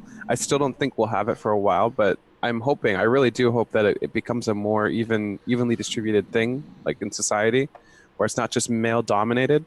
I think we have a long way to go for that, but it would be a really cool world where we see like equality in gaming. And I think that would be huge for our game, like our marketplace. Obviously that doubles the viewership, doubles the player base. Like, that would be great. It'd be great. It's awesome. Homesbreak Up had a ton of chicks there that were there as giant fans of StarCraft, and it's just way more fun to have a diverse group of people watching than just a 100%. Bunch of white dudes. Come on, you know. Ugh. Dan. Well, go ahead, Jake. Go ahead. I was just gonna say, I think it's kind of hard to promote it besides just being like a good person to everybody. I think that's a Yeah. good way to just promote, anything. Agreed. Go ahead, Dan. Go ahead, Dan. Well, the reason why we don't see more female pro players, I think, is because not as many women play as hard or practice as hard as men do. So I hope to see more in the future. And I mean, we can guess as to reasons why we don't see that. I think Jeff was probably partially right, but I think we don't know 100%. And I don't know if we're ever going to have equal numbers, if I can speak actually realistically, of women and men training to be pro gamers in StarCraft. I would be unfathomably surprised if I ever saw that, because it just doesn't seem like there's as many people interested in that. Sure. But, StarCraft specifically, I agree. But I want to see more people play, just so that we get a higher, the more wider population of people playing a game, you're going to find more talented individuals that are going to be really strong. So that's what I care about here. But yeah, I think it's going to take a long time, like 100, 200 years from now, definitely. But I mean, if it's even what we're doing at this point, but I don't see it happening in 20 or 30 years even, possibly. But I hope. Guess we'll see. It was a question asked in the Q&A, ZombieGrub. We didn't choose the topic to talk about, but one of the things that I have as like a mission statement is I don't shy away from almost any questions, and I'm not the best person to talk about everything, but I think the marketplace of ideas and sharing your opinions and talking about it, as long as you don't come from a place of like, I know best and here's how women should do things, because as a white male, I know exactly what that answer is. As long as you avoid doing that, I think you got your heart in the right place. That's how I'm able to talk about good StarCraft players all the time while being a shit one for 20 years. So you were supposed to laugh. You were supposed to laugh. That was a joke. I was pretty. Thank you, Jake. That's why you're coming back in. StarCraft player in 2000. Dan, thank you. All right. Yeah. Melty with his weekly question. As he said, he'd do it during memes and dreams with an extra A. If you were a StarCraft 2 unit, which one would you be, and whose army do you want to be a part of? Oh, the first part was part of Roddy's. It's about the shoe eating. So Roddy loses Phoenixes. You want to be in there flying around? I definitely would not. You'd kill like 3 drones. You'd blow up, and he'd be like, "It's a good trade. I don't give a shit." And you'd be like, "Okay, I'd be a Roddy Immortal then." There you go. What would you be, Jake? I'm trying to think if I would want to be like a badass and go out like guns blazing, or if I would just want to be like the unit that just survives the entire game. Yeah. And I don't know. Maybe it's a hard question. Yeah, it is fucking hard. I kind of want to be a Widowmine. I feel like the potential there is just way more. Like I'm a little unit, not very, expensive, but I could fucking do a big punch. I think a Widowmine's a good way to go. Actually, I have a better choice. Okay. Taking into consideration what you just said, Jake, I would want to be like drone number 27 for Serral. So I'd be safely at the natural. All bunker rush timings are gone, and he's not building anything out of me, right? So like about drone 27, it'll always be at the natural. It's not going to make a building normally. That's the one. That's going to make it to the end of the game most likely. It's not fighting anything. Right. If natural gets breached, he's probably going to lose, but he normally doesn't lose. There you have it. Okay. It's a good answer. So he went the other way. The correct answer, though, is Fear Dragon's non-blink Dark Templar. They don't get made, so... True. You would actually just live happily in your dark world. Still knocked. If the punishment for parking on double yellow lines were death, and therefore nobody did it, would that just be an effective law? Yeah, I guess so. It would definitely be an effective law if nobody did it, right? Yeah. I think you were... It's either effective or pointless, though. We're pointing at some... We're trying to go deep on some kind of philosophical thing, but I don't see it. Are you asking if killing somebody in the name of no one ever breaking that law is a good thing? I think the answer is yes, because nobody actually gets killed, right? Like, I don't know. If it's punishable by death to speed, but then nobody ever sped, is that a good law? I'd be like, yes. Yes, it is. Yeah. And in your own hypothetical, no one ever broke the law, so it's not even a punishment. Here's where your brain goes. If nobody's put to death, is it even a death penalty? Is it? What if the driver's speeding? Does the 2 passengers get killed too? In your analogy? Jake, no, that nobody speeds. Yeah, no one speeds here. What if they're suicidal? Well, I mean, at this point, we could probably take this question and start talking about the laws that Singapore used to have, right? Where they have like pretty outrageous punishments for certain things. Yeah. But Singapore is one of the most beautiful, wonderful countries on earth. It's super safe and stuff. Is it a good law? Possibly, partially because of these laws that seem over the top. I'm okay with it. Yeah, there's all kinds of controversy because a couple of Americans got arrested a few times because they had like a pound of pot on them, so the punishment for that was like imprisonment, but then also beatings, and they were like, "Oh my god!" It's like something like that. That was a long time ago. You gotta be careful. I think is Singapore one of those countries that just executes drug smugglers, or is that a different country? Well, see, that's or that's they used the to thing. be, maybe. For me, if you're in a country that's not your own, and the punishment is really severe for this thing, and then you do that thing, I mean, yeah. Do it. Don't do it. Get them. That's fine. And they're like, "Oh my god, really? You caught me?" Well, there's situations in which you might not be completely aware, but try to educate yourself. Sure. He was selling drugs to put his dad through college for his second career. I don't know, but it's gonna be a tough sell for me because they're going. Anyways, like the story you'd have to paint for why the guy has drugs in Singapore as an American, it gets pretty hard. He's like, "No, I work for the aliens." Anyways, Hyper Turtle. What StarCraft community figures would you most like to see recording their own announcer pack? That's clearly a Velo. I think that would be an amazing. Oh God! It's like when you play Serral. Oh my God! That would be amazing. I would buy that. And you know what's sad is it would sell well. It would sell better than anybody's probably. It would be the #1 pack for sure. I think so too. Oh, maybe not. Damn it! You're right though. That's actually the correct answer. Good. Jake, do you have anything? I don't have anything because that's the correct answer. That's the correct answer. I mean, if I could pick anyone, I would like to see someone like Idra or somebody like that who had a really outgoing personality of like being angry. But I guess that's similar to Velo. No, yeah, you're trying to be dynamic, and I appreciate that. You're a good guest, but no, the correct answer is a Velo. Pig would be good actually. Like if we're just being serious, I think Pig would be a good announcer.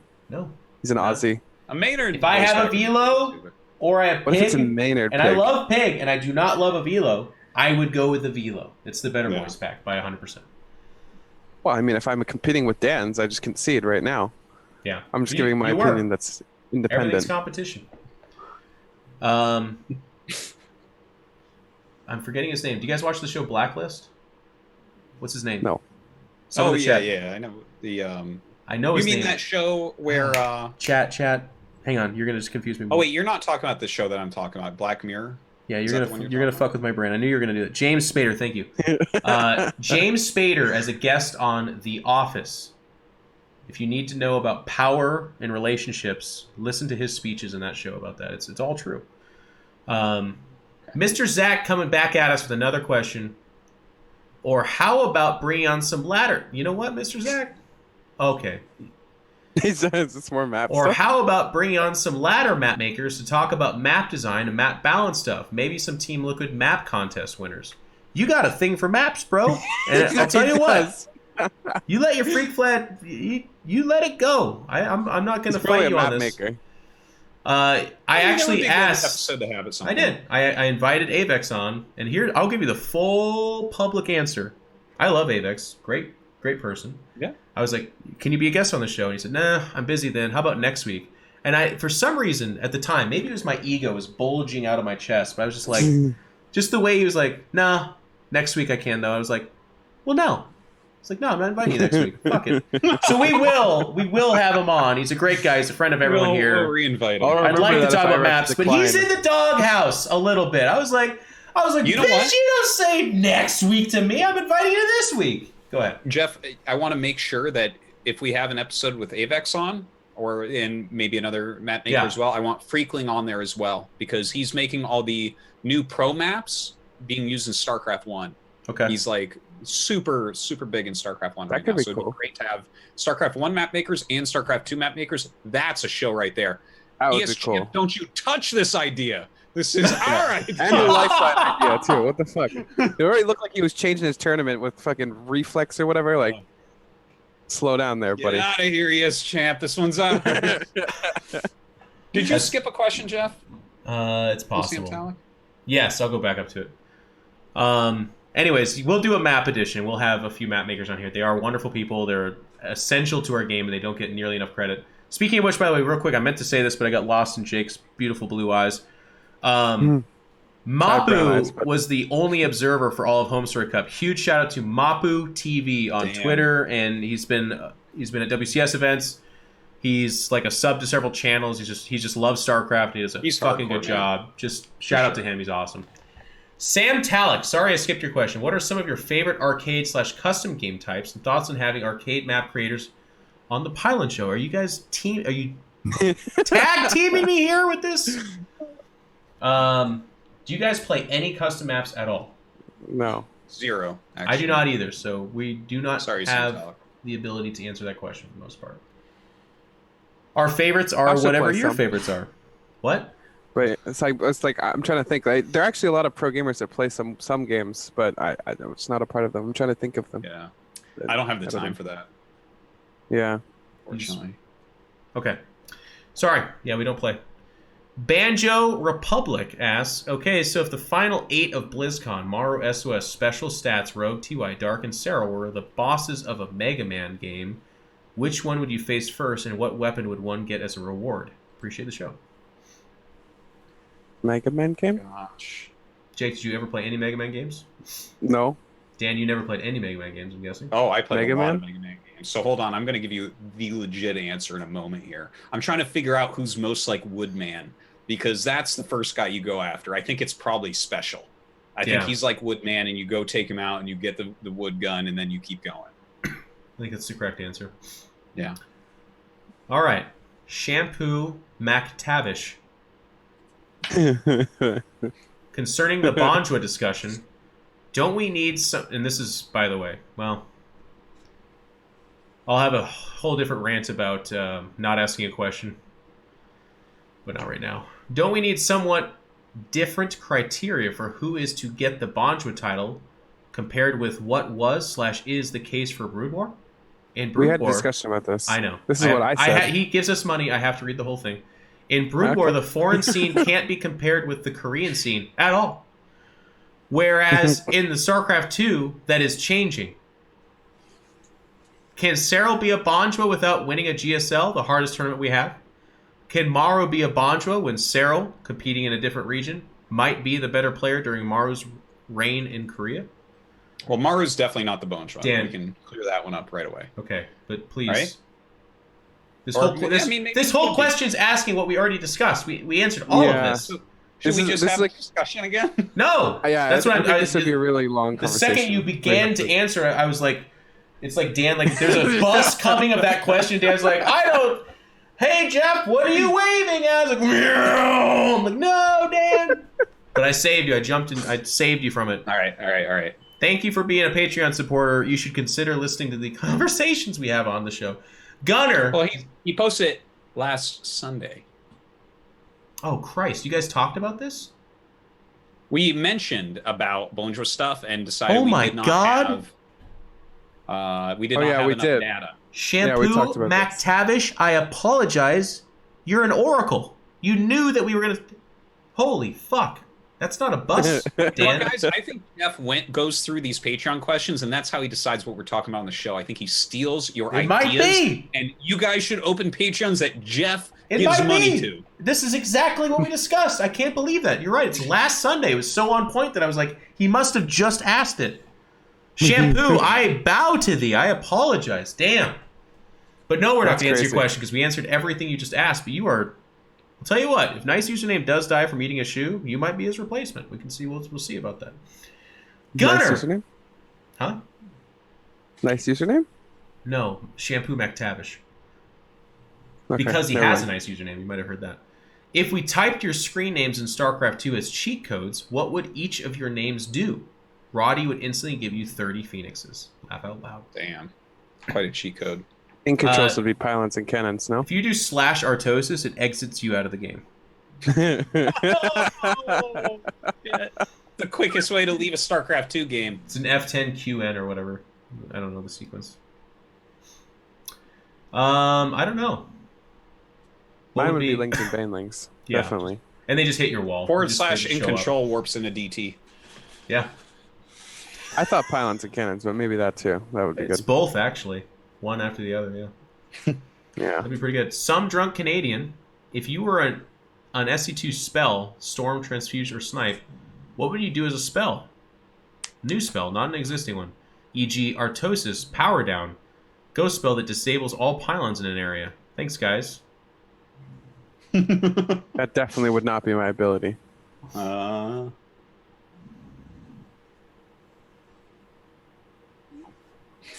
I think we Dan? Do you remember the Planet Cracker ability on the mothership? Like, I think this was beta or like fucking trailers or shit. It looked so sick. It was like the mothership would like go around and there'd just be like a beam of death below it and it would just kill everything. That's what I would be if anyone remembers that stuff. Yeah. Okay. I guess I would take this time to let you guys know. I know what we're going for. I think you're trying to channel sentient food. And that's lightning in a bottle that's hard to recapture, so I applaud the effort.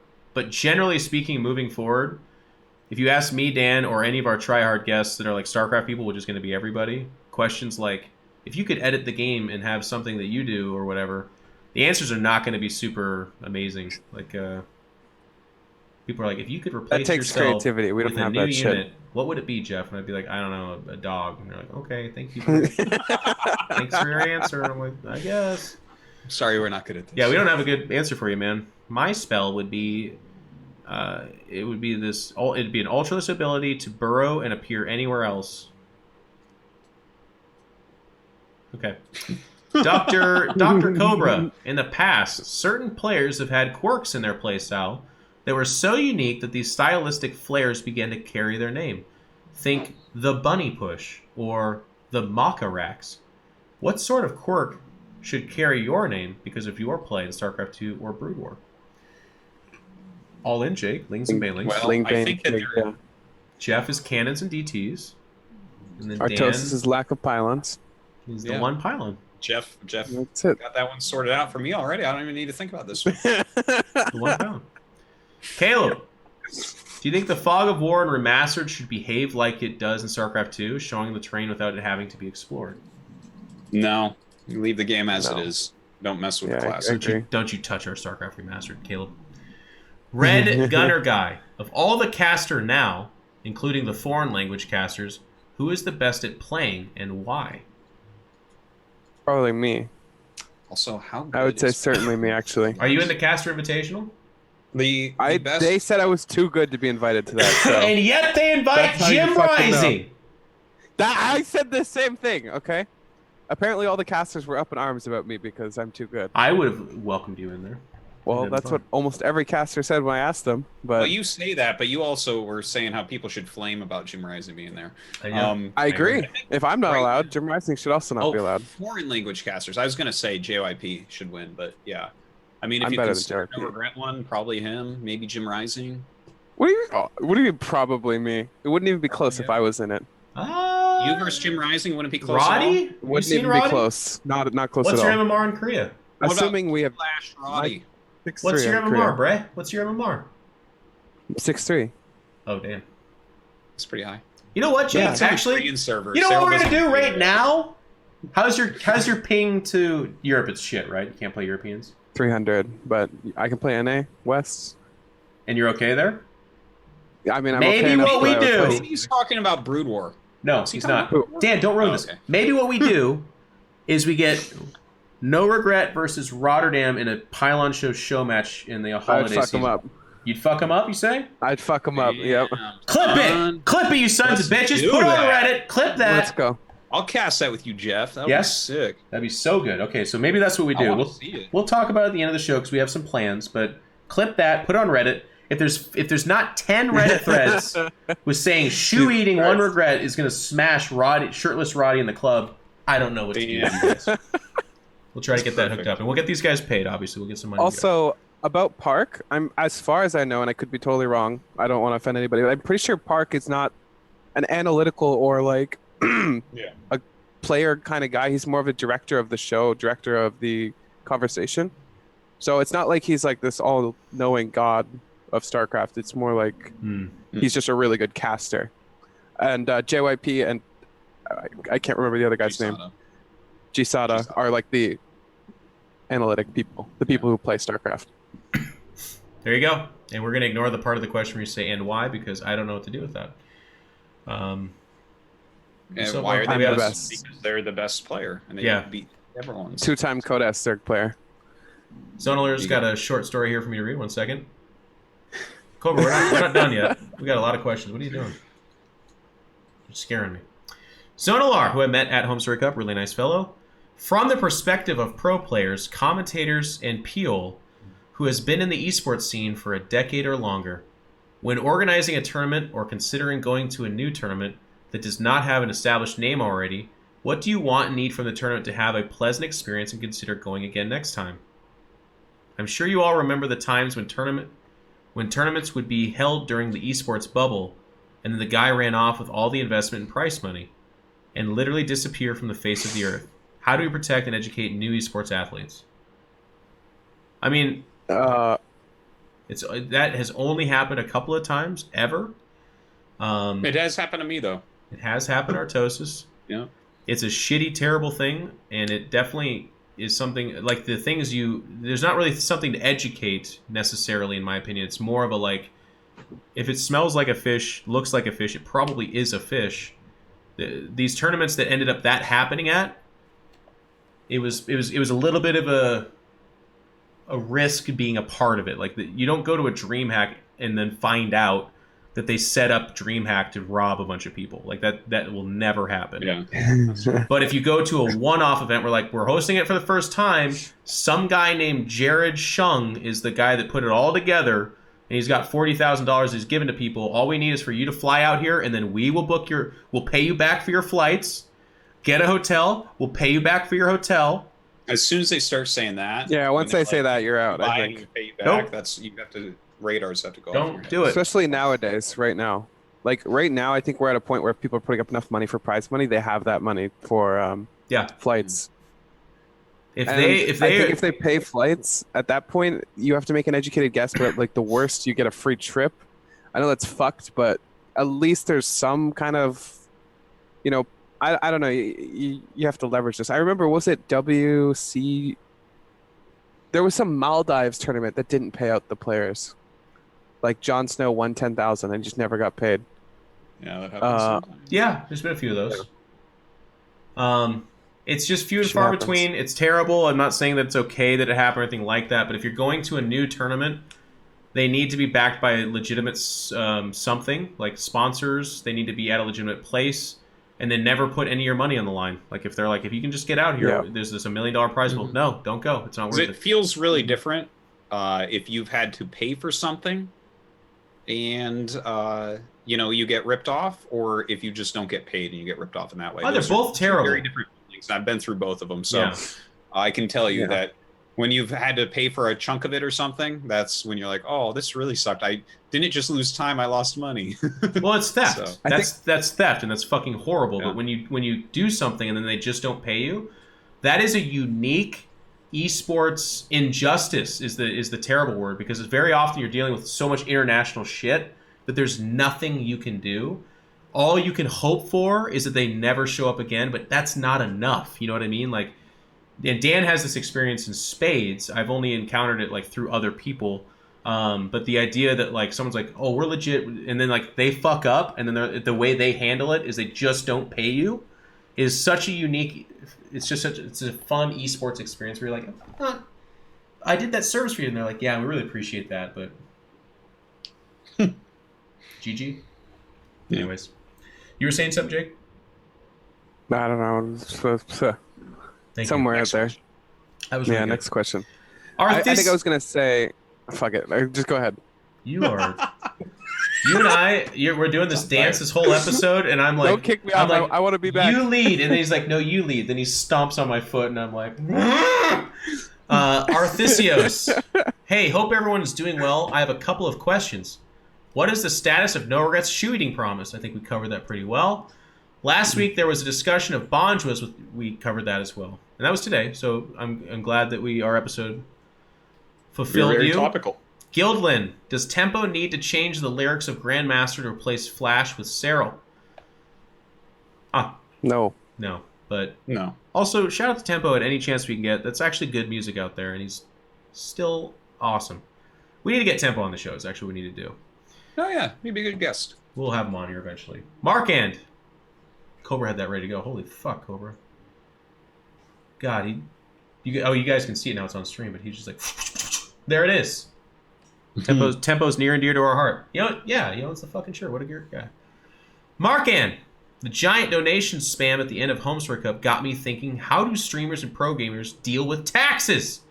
Is there any advice you have for ways to file and how to file so as to get favorable tax status without avoiding problems with the IRS? Interesting question. Someone smacked their lips. An accountant. You don't try to do it yourself. Wow. Yeah. That is the main thing to take away from this. TurboTax, yeah, that's great when I use that when I worked at like a store and stuff, and it was very simple stuff. But if you are working within esports, get yourself an accountant. It will be worth it, I promise you. And that is actually the TLDR. Any advice I would have or say all stems from the fact that I hired an accountant, and they know best. And everyone is in their own situation, so you definitely need to do that. Yeah.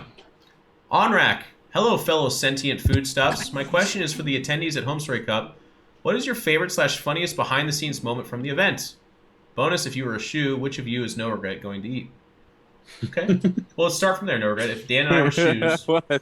Which of us would you eat if we were both I shoes? would rather eat Dan, just because I feel like an in-control shoe would be much larger. It'd be large, vital, kind of thick. Dan's shoe would be like a... I wear flip-flops most of the year. He's also a vegan, so I have to imagine there's some health benefits there. Like, I just think there's no health benefits on you. there's something there. Okay. I promise you. Let me think, Onrak. Funniest behind the scenes. So I will share this because this is the show where we would do this. And I think Kevin will not hate me. Or no, it wasn't Kevin. It was... Well, okay. So there's a player that attended Homestory Cup. His name is Serral, a Russian Protoss player. He used to be called Verdi. I think he's a fine guy, but I think he's one of those guys that has a little bit of a chip on their shoulder when they're laddering. So against a Muslim, he actually will hide buildings around the map just to draw it out. So the Muslim dropped mules on him. And this is the height of StarCraft 2 drama that we're about to uncover here, guys. So they run into each other at Homestory Cup. And Verdi is about 4.5 feet tall. Not to say that the Muslim's imposing, because he's not. He was third in line to play the Thin Man in the horror movie that did not do very well. That's a good reference. You guys don't get it. That's above your pay grade. Anyways. Thank you, Jake. That's the laugh I need. I can't proceed. Someone has to laugh, otherwise anyways, they run into each other at Homestory Cup. And Verdi, who's Russian, I can't remember how this starts or why. It's something like Ben's like, "Oh, hello," and he's like, "Don't talk to me." And he's like, "Well, what's the matter, mate?" And he's like, "You drop mules," and he's like, "You hide buildings," and he's like, "It's not a question. I had buildings because you drop mules." And he's like, "You hit buildings first." So they kind of go back and forth, and then Verdi ends up being like, "Get the fuck out of my face," and Ben's like, "What?" And he walks away. And then Verdi said the classic when someone walks away, "Yeah, and stay out," or whatever, something like that. Wow. And then Ben turns to him and is like, "What?" But it's such a friendly, nice atmosphere there, and it's such a weird thing for two people to be mad at each other about that. There's no fight here or anything bad. He just is kind of like, "What?" And he walked away. And then, but the best, and this is the context. Now, the best engagement that I witnessed was Verdi then goes to Rotterdam, and they play against each other on the ladder as well. And Roddy's he's like, "Verdi, mate, how come you never GG?" And Verdi's like, I play maybe 9,000 games of ladder a year, a GG each time. It becomes 20,000 GGs. That's a lot of clicks." And Kevin's Kevin corrected him on his math. Yeah, exactly. And Kevin's like, I mean, there's no answer to that, so he just kind of laughs. But I mean, I'm down for embracing Man, I get it. Just get out of that game. You don't want to wait. We had a debate a conversation about not GGing, and I'm totally down with embracing it because you're salty or whatever the fuck. But you have to own that shit. You know what I mean? I'm totally down with you just being like, "Hey, I'm prideful. I don't want to concede my." Jake, that's why I love you, man. That is actually the answer. If someone's like, "Why don't you GG?" The things these fucking nerds come up with to try and explain it to make it sound like it's anything else is so funny. Oh my god, it's so funny. But just say it. Just be like, I don't GG you because I didn't fucking like that I lost. And then what do they say? Like, well, you Hey, man, I should. got emotional. Sorry about that. Yeah. Yeah. No.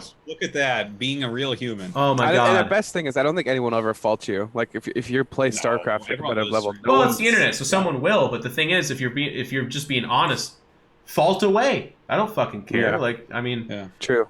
people are like, I get the shit all the time. Like, I didn't appreciate some of your jokes. I'm like, that's fine. It's not for Deal with it. everyone. It's okay. Yeah. Anyways, Alessander, our very own, no regret. What's it like to compete in GSL compared to a WCS tournament? Everyone. Are tournaments different these days compared to the old days? Well, we actually talked a lot about the GSL versus WCS. I think the biggest thing is the preparation time. The qualifiers themselves are very similar, as it's like you play, you show up, they put you in a bracket, you have no idea where you're going, you play those people and you get in. But once you get in, it's way different, especially for someone like me where I'm just like completely fucked. Like I can get in because I'm playing people that don't know or people that aren't prepared for me. Once I get in, I'm fucked. Like I go I went 0-4 and 1-4. And there's nothing I can do. I can try and change my style all I want. These people know who I am. They're going to study me. Like most of the time they have weeks and weeks to prepare, and they're like, even when I change it up, it's really hard to change your style like super heavily because you're playing something you don't practice. Yeah. So it's very different.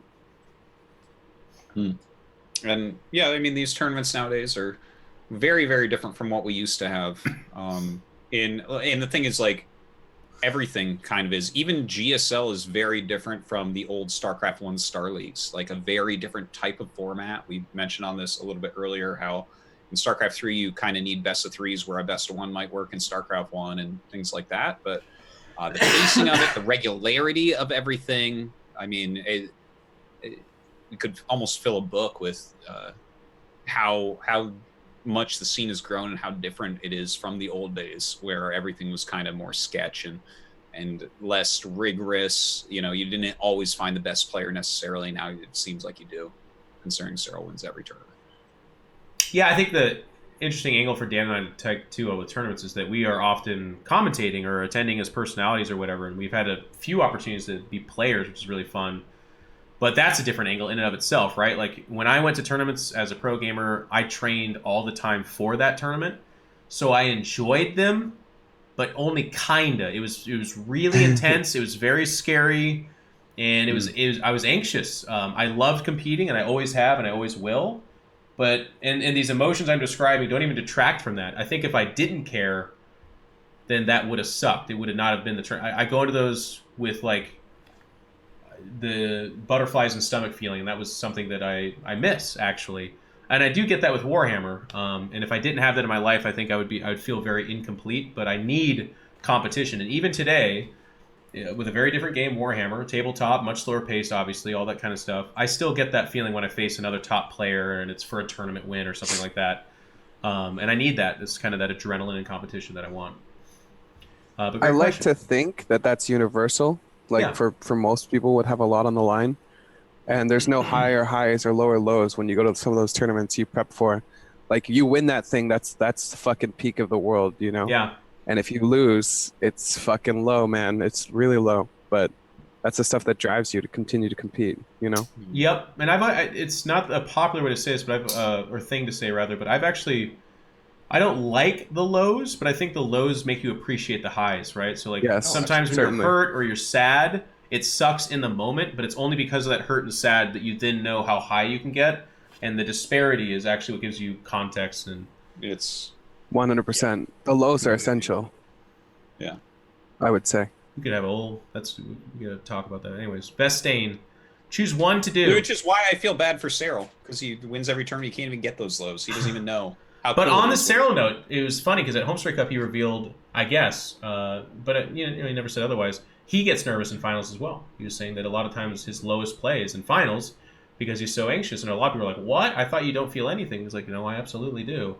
So it's kind of cool for people to learn. Anyways, Vestain. I mean, that's good. Oh yeah, of course. Choose one to do: eat a shoe, shirtless stream, or swallow a sword. Well, I Shirtless know streams who won't by be far swallowing the a easiest, sword. in my opinion. Yeah, swallowing a sword is the last one. I would choose swallow the sword actually, because sword swallowing is a thing where you just put it down your throat, right? So there's actually, if you learn how to do that correctly, there's no injury to be had. Yeah, and if you do it wrong, you're fucking dead. So Yeah. Yeah, there you're is. super fucking dead, by the way. I'm a Not StarCraft like a player, little man. bit. I'm used to that type of odds, okay? Guys, this is that moment. This is Jesus that moment Christ. where there's like four questions. There's like four possible answers to a question, and the person's so off the mark that it becomes screen captured, and they're made fun of for the rest of their life. Eat a shoe, shirtless stream, or swallow a sword. Dan's like, I'd fucking jam a sword down my throat, because eventually you get to a I just place do it where you don't perfectly. I die. won't die. Look, I'm not going to do any of them. I'm just saying. Just if I take had your to choose. shirt off and stream. That's No, mastering the art of sword swallowing is way better. Dan took this question and escalated to Brood War levels of difficulty, and I don't even appreciate that. The France, greatest way was the answer was just fucking solid. He didn't think of it at all. He's like, yeah, fuck yeah, I do the sword. I just swallow a do it sword. perfectly. He's like, I want to work my way up to a claymore eventually. Why is the weekend tournament excuse to defend Koreans losing to Serral when every Korean should have expected to play Serral anyways? At Home Story Cup, Zest said he really wanted to play Serral as if he was ready for him. Feels like every time someone wins, people just creates excuses as to why their favorite lost. We haven't created any excuses. What we're doing is pointing out that these are two different things. It is different to prepare for a week to a month for a match, and it is different to play a weekend tournament. And we've talked about this on the Pylon Show previously, how this can and probably does make different races more powerful. Like Zerg is more powerful in a weekend tournament because it is already played reactively and you're reacting to what your opponent's doing. Yeah. And if they're doing something on the fly and you're just playing your standard Zerg, always reacting, that's one thing. And then if they have all week to prepare where they hide their proxies or the very sharp timings for a certain map in a certain situation for one player, that's a very different circumstance. These aren't excuses. We've all said Serral's the best player, but this is a real thing that does exist. I don't really care what Zest said. That has nothing to do with the point. But we're all excited to see Serral in these situations where he's preparing for a week, right? And preparing for a month and seeing how he does. But yeah, there you go. I agree. I certainly wouldn't say every time. Also, I think this is a vast minority of situations. Well, I think he's. I'm going to take this question and say that he's not necessarily talking just about us. The point he's trying to address is that, in particular on Team Liquid, in some places that if you read about StarCraft, when Serral is winning, people come up with reasons as to why maybe he's not the best or what he has to do to become the best or something like that. He's certainly the best. There's no question that he's the best. It's just like they are two different beasts. They are very different weekend tournaments and prep tournaments, and you see very different results because of that. And I think we've really started to zone in on exactly what types of play and who's good in certain situations, especially considering we have a solid set of pros. We're not rotating through pros as quickly. Yeah. We have a solid sets of tournaments year after year. So I think we're actually learning a lot about exactly where races and play styles are stronger and are weaker. So it's an interesting subject, I think. But don't listen to the haters because Serral's the best player. That's it. That's right.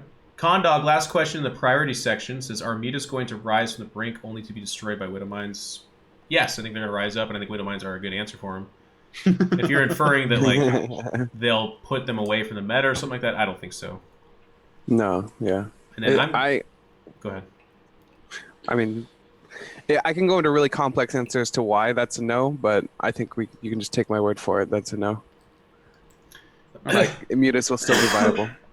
All right. I'm going to delve into the plebeian section of our Discord and answer some questions from the non-priority Patreon questions. Sometimes these don't get answered. Sometimes the ones you ask don't get answered, so we're doing a little nice thing here. Strobel, will Africa TV have an English cast for Warcraft 3 now with Reforged coming up? Probably. Wait, I'm sorry. Can you say that again? The Warcraft 3 Reforged will have what coming up? Will Warcraft 3 be on Africa TV? Oh, something on Africa TV. I think we already had a Warcraft 3 tournament like 2016 with Reforged. 2017. With Reforged. Yeah, no, I'm saying since they did it before anyways, I would imagine that there would be something. I would actually be very interested in having an English league, English commentated league out here. Would you actually be interested in that, Dan? I really love RTS games. I would spend the time and learn some Warcraft 3 and do it. I know. This reminds me of Sundance's tweets back in the day when he'd be like, "Guys, would you like another $40,000 tournament?"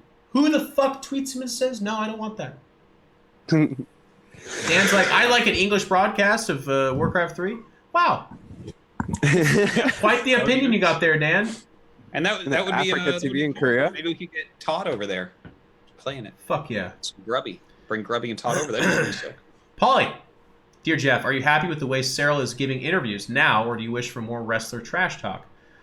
I liked this question I read earlier because, I gave a big spiel on personalities and stuff like that. I kind of want to say that Serral actually has his own thing going where he's so fucking brutally honest that it's kind of comical.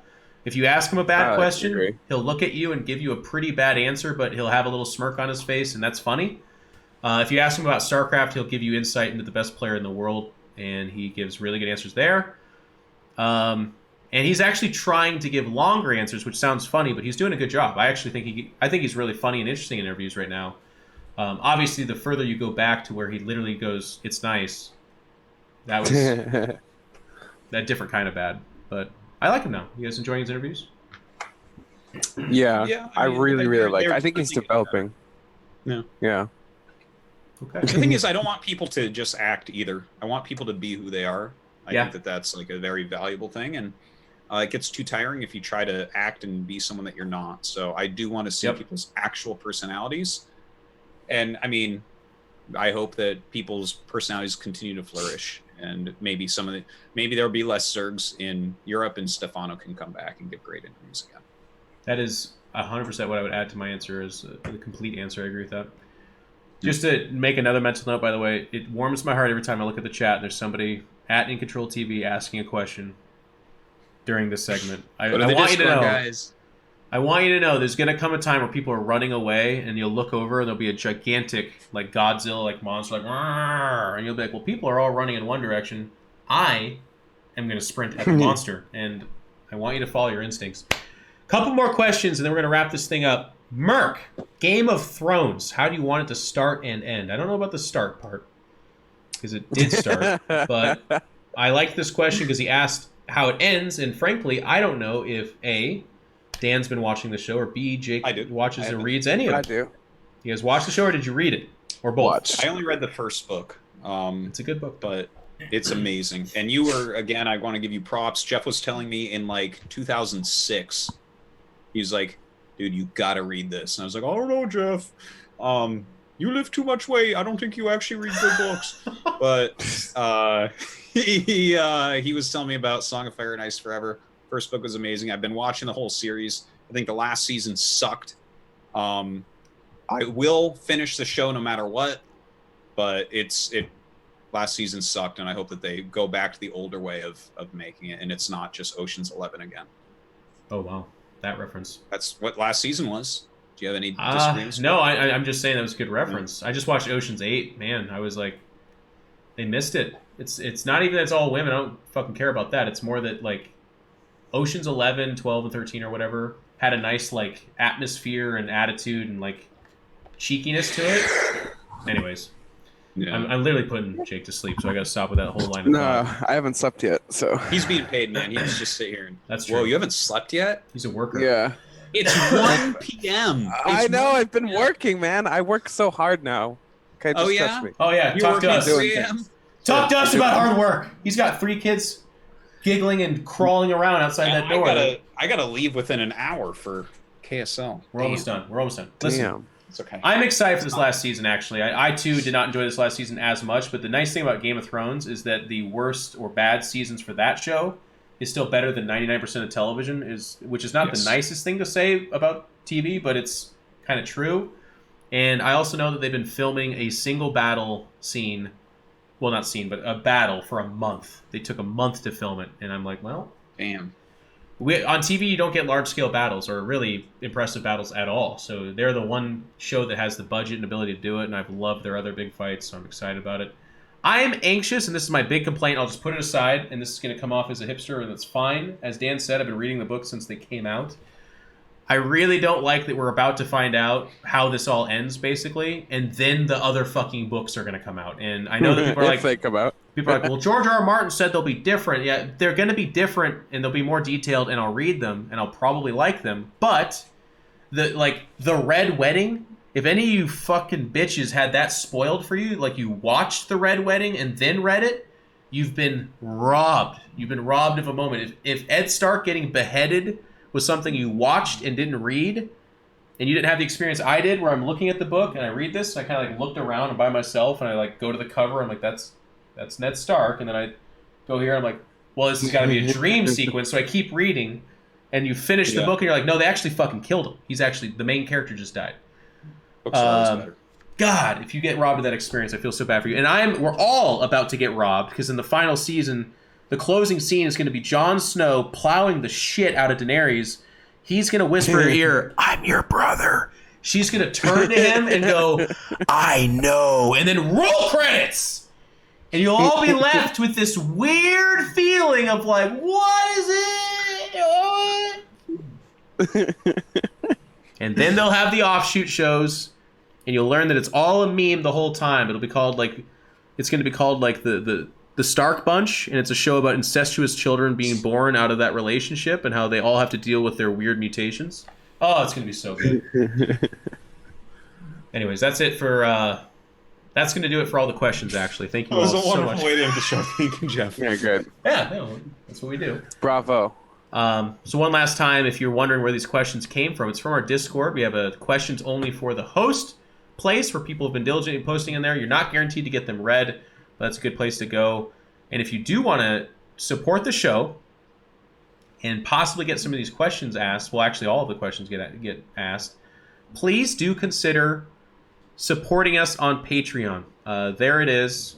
We want to give a huge shout out as well to all the people that have continued to support us. We've had some awesome people. Oh my God, someone joined Emeritos. This is the first time. Go ahead. That's right. Hit him. Last week. Oh, it was last week? Yeah. Well, huge shout out to Manard for jumping in there deep and hard. And this is, Emeritos. Go ahead, Cobra. Segue it. Segue it over. Show them the names. Show them. That's not it. That's it. That's the one. Eventually, Jeff. That's it. Okay. They can't hear it if I whisper. Thank you, Manard. Thank you, Emeritos. But thank you, everyone. The $50 tier, $10, $25, $20, $15. These are all amazing, big or small. We really, really appreciate it. We're at 2,300, guys. Over 2,300. We want to hit 3,000. We'd love that to be what we get into the next year with. That way we are contributing to streams. We're paying our guests. And then, of course, Dan, Cobra, and myself are earning pretty good amounts of money as well. It's about... I really appreciate it, by the way, guys. As a guest who used to not get paid, There you go. thank you so much. I can actually buy shoes and shit when I have to eat my own shoes. And he's going to have to eat it. Yep. That's exactly Yeah. right. So we're It's helping quite out nice. all the ways. And then there's more stuff to be planned, so I'll talk about that real quick here as well. We are going to do our holiday episode, the season finale of season 1 of The Pylon Show. Not this next episode, but the one after that. So that's December 12th for us non-Koreans here. Dan's about to be like, that's the 13th. It's at 1 p.m. No, it's not. None of that thing. Only for him. Only for him in Korea. But we're going to do our regular time, regular day. But it's going to be plus a little bit of boozing. And I contacted Smix to make sure what's legal and what's not. Basically, we're all adults, so we can imbibe. But we cannot, for instance, take shots for... subs or something like that. We cannot incentivize drinking.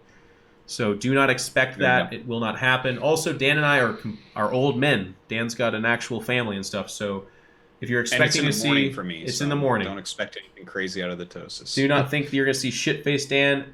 Will you see shit-faced In Control? It is a possibility, but I won't promise it. I generally don't get drunk, not because I'm like against it or something like that, but just because it makes you feel like shit most of the time. So I try not to feel like shit.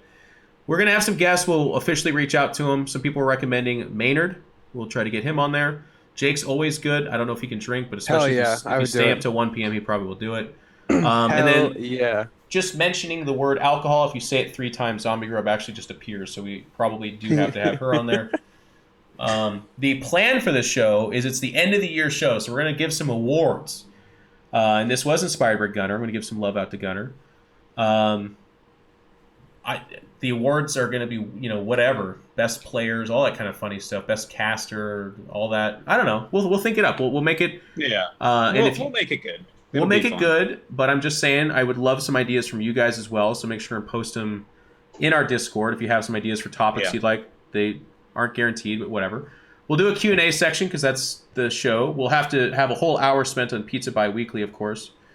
But that's it, guys. So that's our plan. The only other thing I got to say before Dan has to get up and go pee because he always has to. I have to pee so bad. I know. I'm dragging this out just for you, buddy.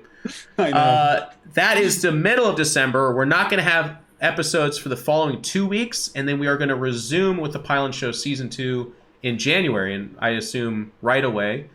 I have no reason to believe anything other than that, but that's the time frame we're thinking of.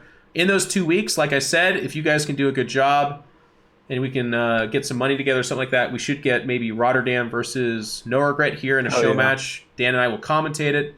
We're looking to do a little bit of content like that. Whichever one of us loses has to do our thing. Like he has to take his shirt off or I have to eat a shoe. We haven't even talked to Roddy about this, guys. I got to slow this down a little bit. Oh, he's in. This poor guy getting signed up for shit. He's definitely the in. second NoRegret said I would beat his ass, I guarantee you he'll be down. He'll be doing it. I'm sure we can. But yeah, if he says no, then obviously we can't. We'll figure it out. Anyways, guys, thank you so much. We'll be back on next week. I think Dan and I are both here. We'll have a full real show and all that. But those are the plans. Before we close out, let's give some shout-outs. Mr. Umpleby, thank you so much for coming on again. Appreciate your input and putting up with our shenanigans. What do you tell people about Memes and Dreams? Tell them the dates, the time, where it's going to be, all that kind of stuff. Sure. So Anonymous will be every weekend in December, every single one. We're going to do an Anonymous, including this weekend coming up, but I haven't announced anything yet fully. Memes and Dreams will be December, was it 21 to 23? Let me double check that. December 21 to 23. Yeah. And we're going to be doing the Lifeline tournament, which I'm getting all the details figured out for that still. Yeah. And that's probably about it. He's on fire, NoRegret on Twitter. If you want to follow, he announces all this content and stuff there. Indeed. But soon he'll be famous for eating a shoe and battling Roddy in a show match on the Pylon Show. Dan, who has to pee. Yes, what are you doing? What are you up to? Also, I have KSL tonight and tomorrow night, and next week and the week after that will be the finals. I believe that's how that works out. Maybe I'm missing a week in there or something. Anyways, we're getting right through to the end of KSL. For me, I think that's the end of the year for commentary, most likely. Sometimes stuff pops up in December, but normally not. Yeah. So other than that, I'll just be on my stream and Pylon Show episodes, and that's about it.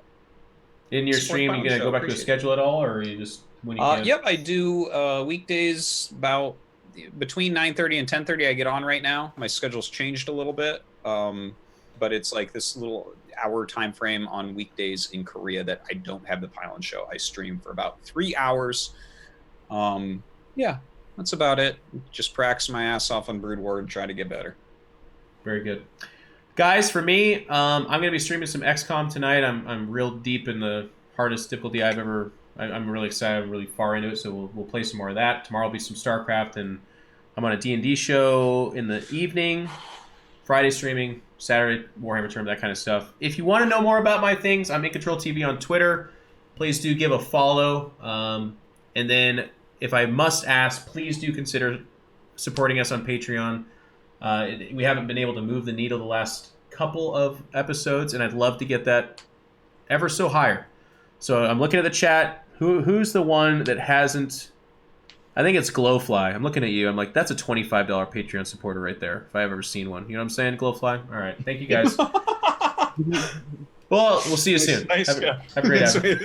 Get them going.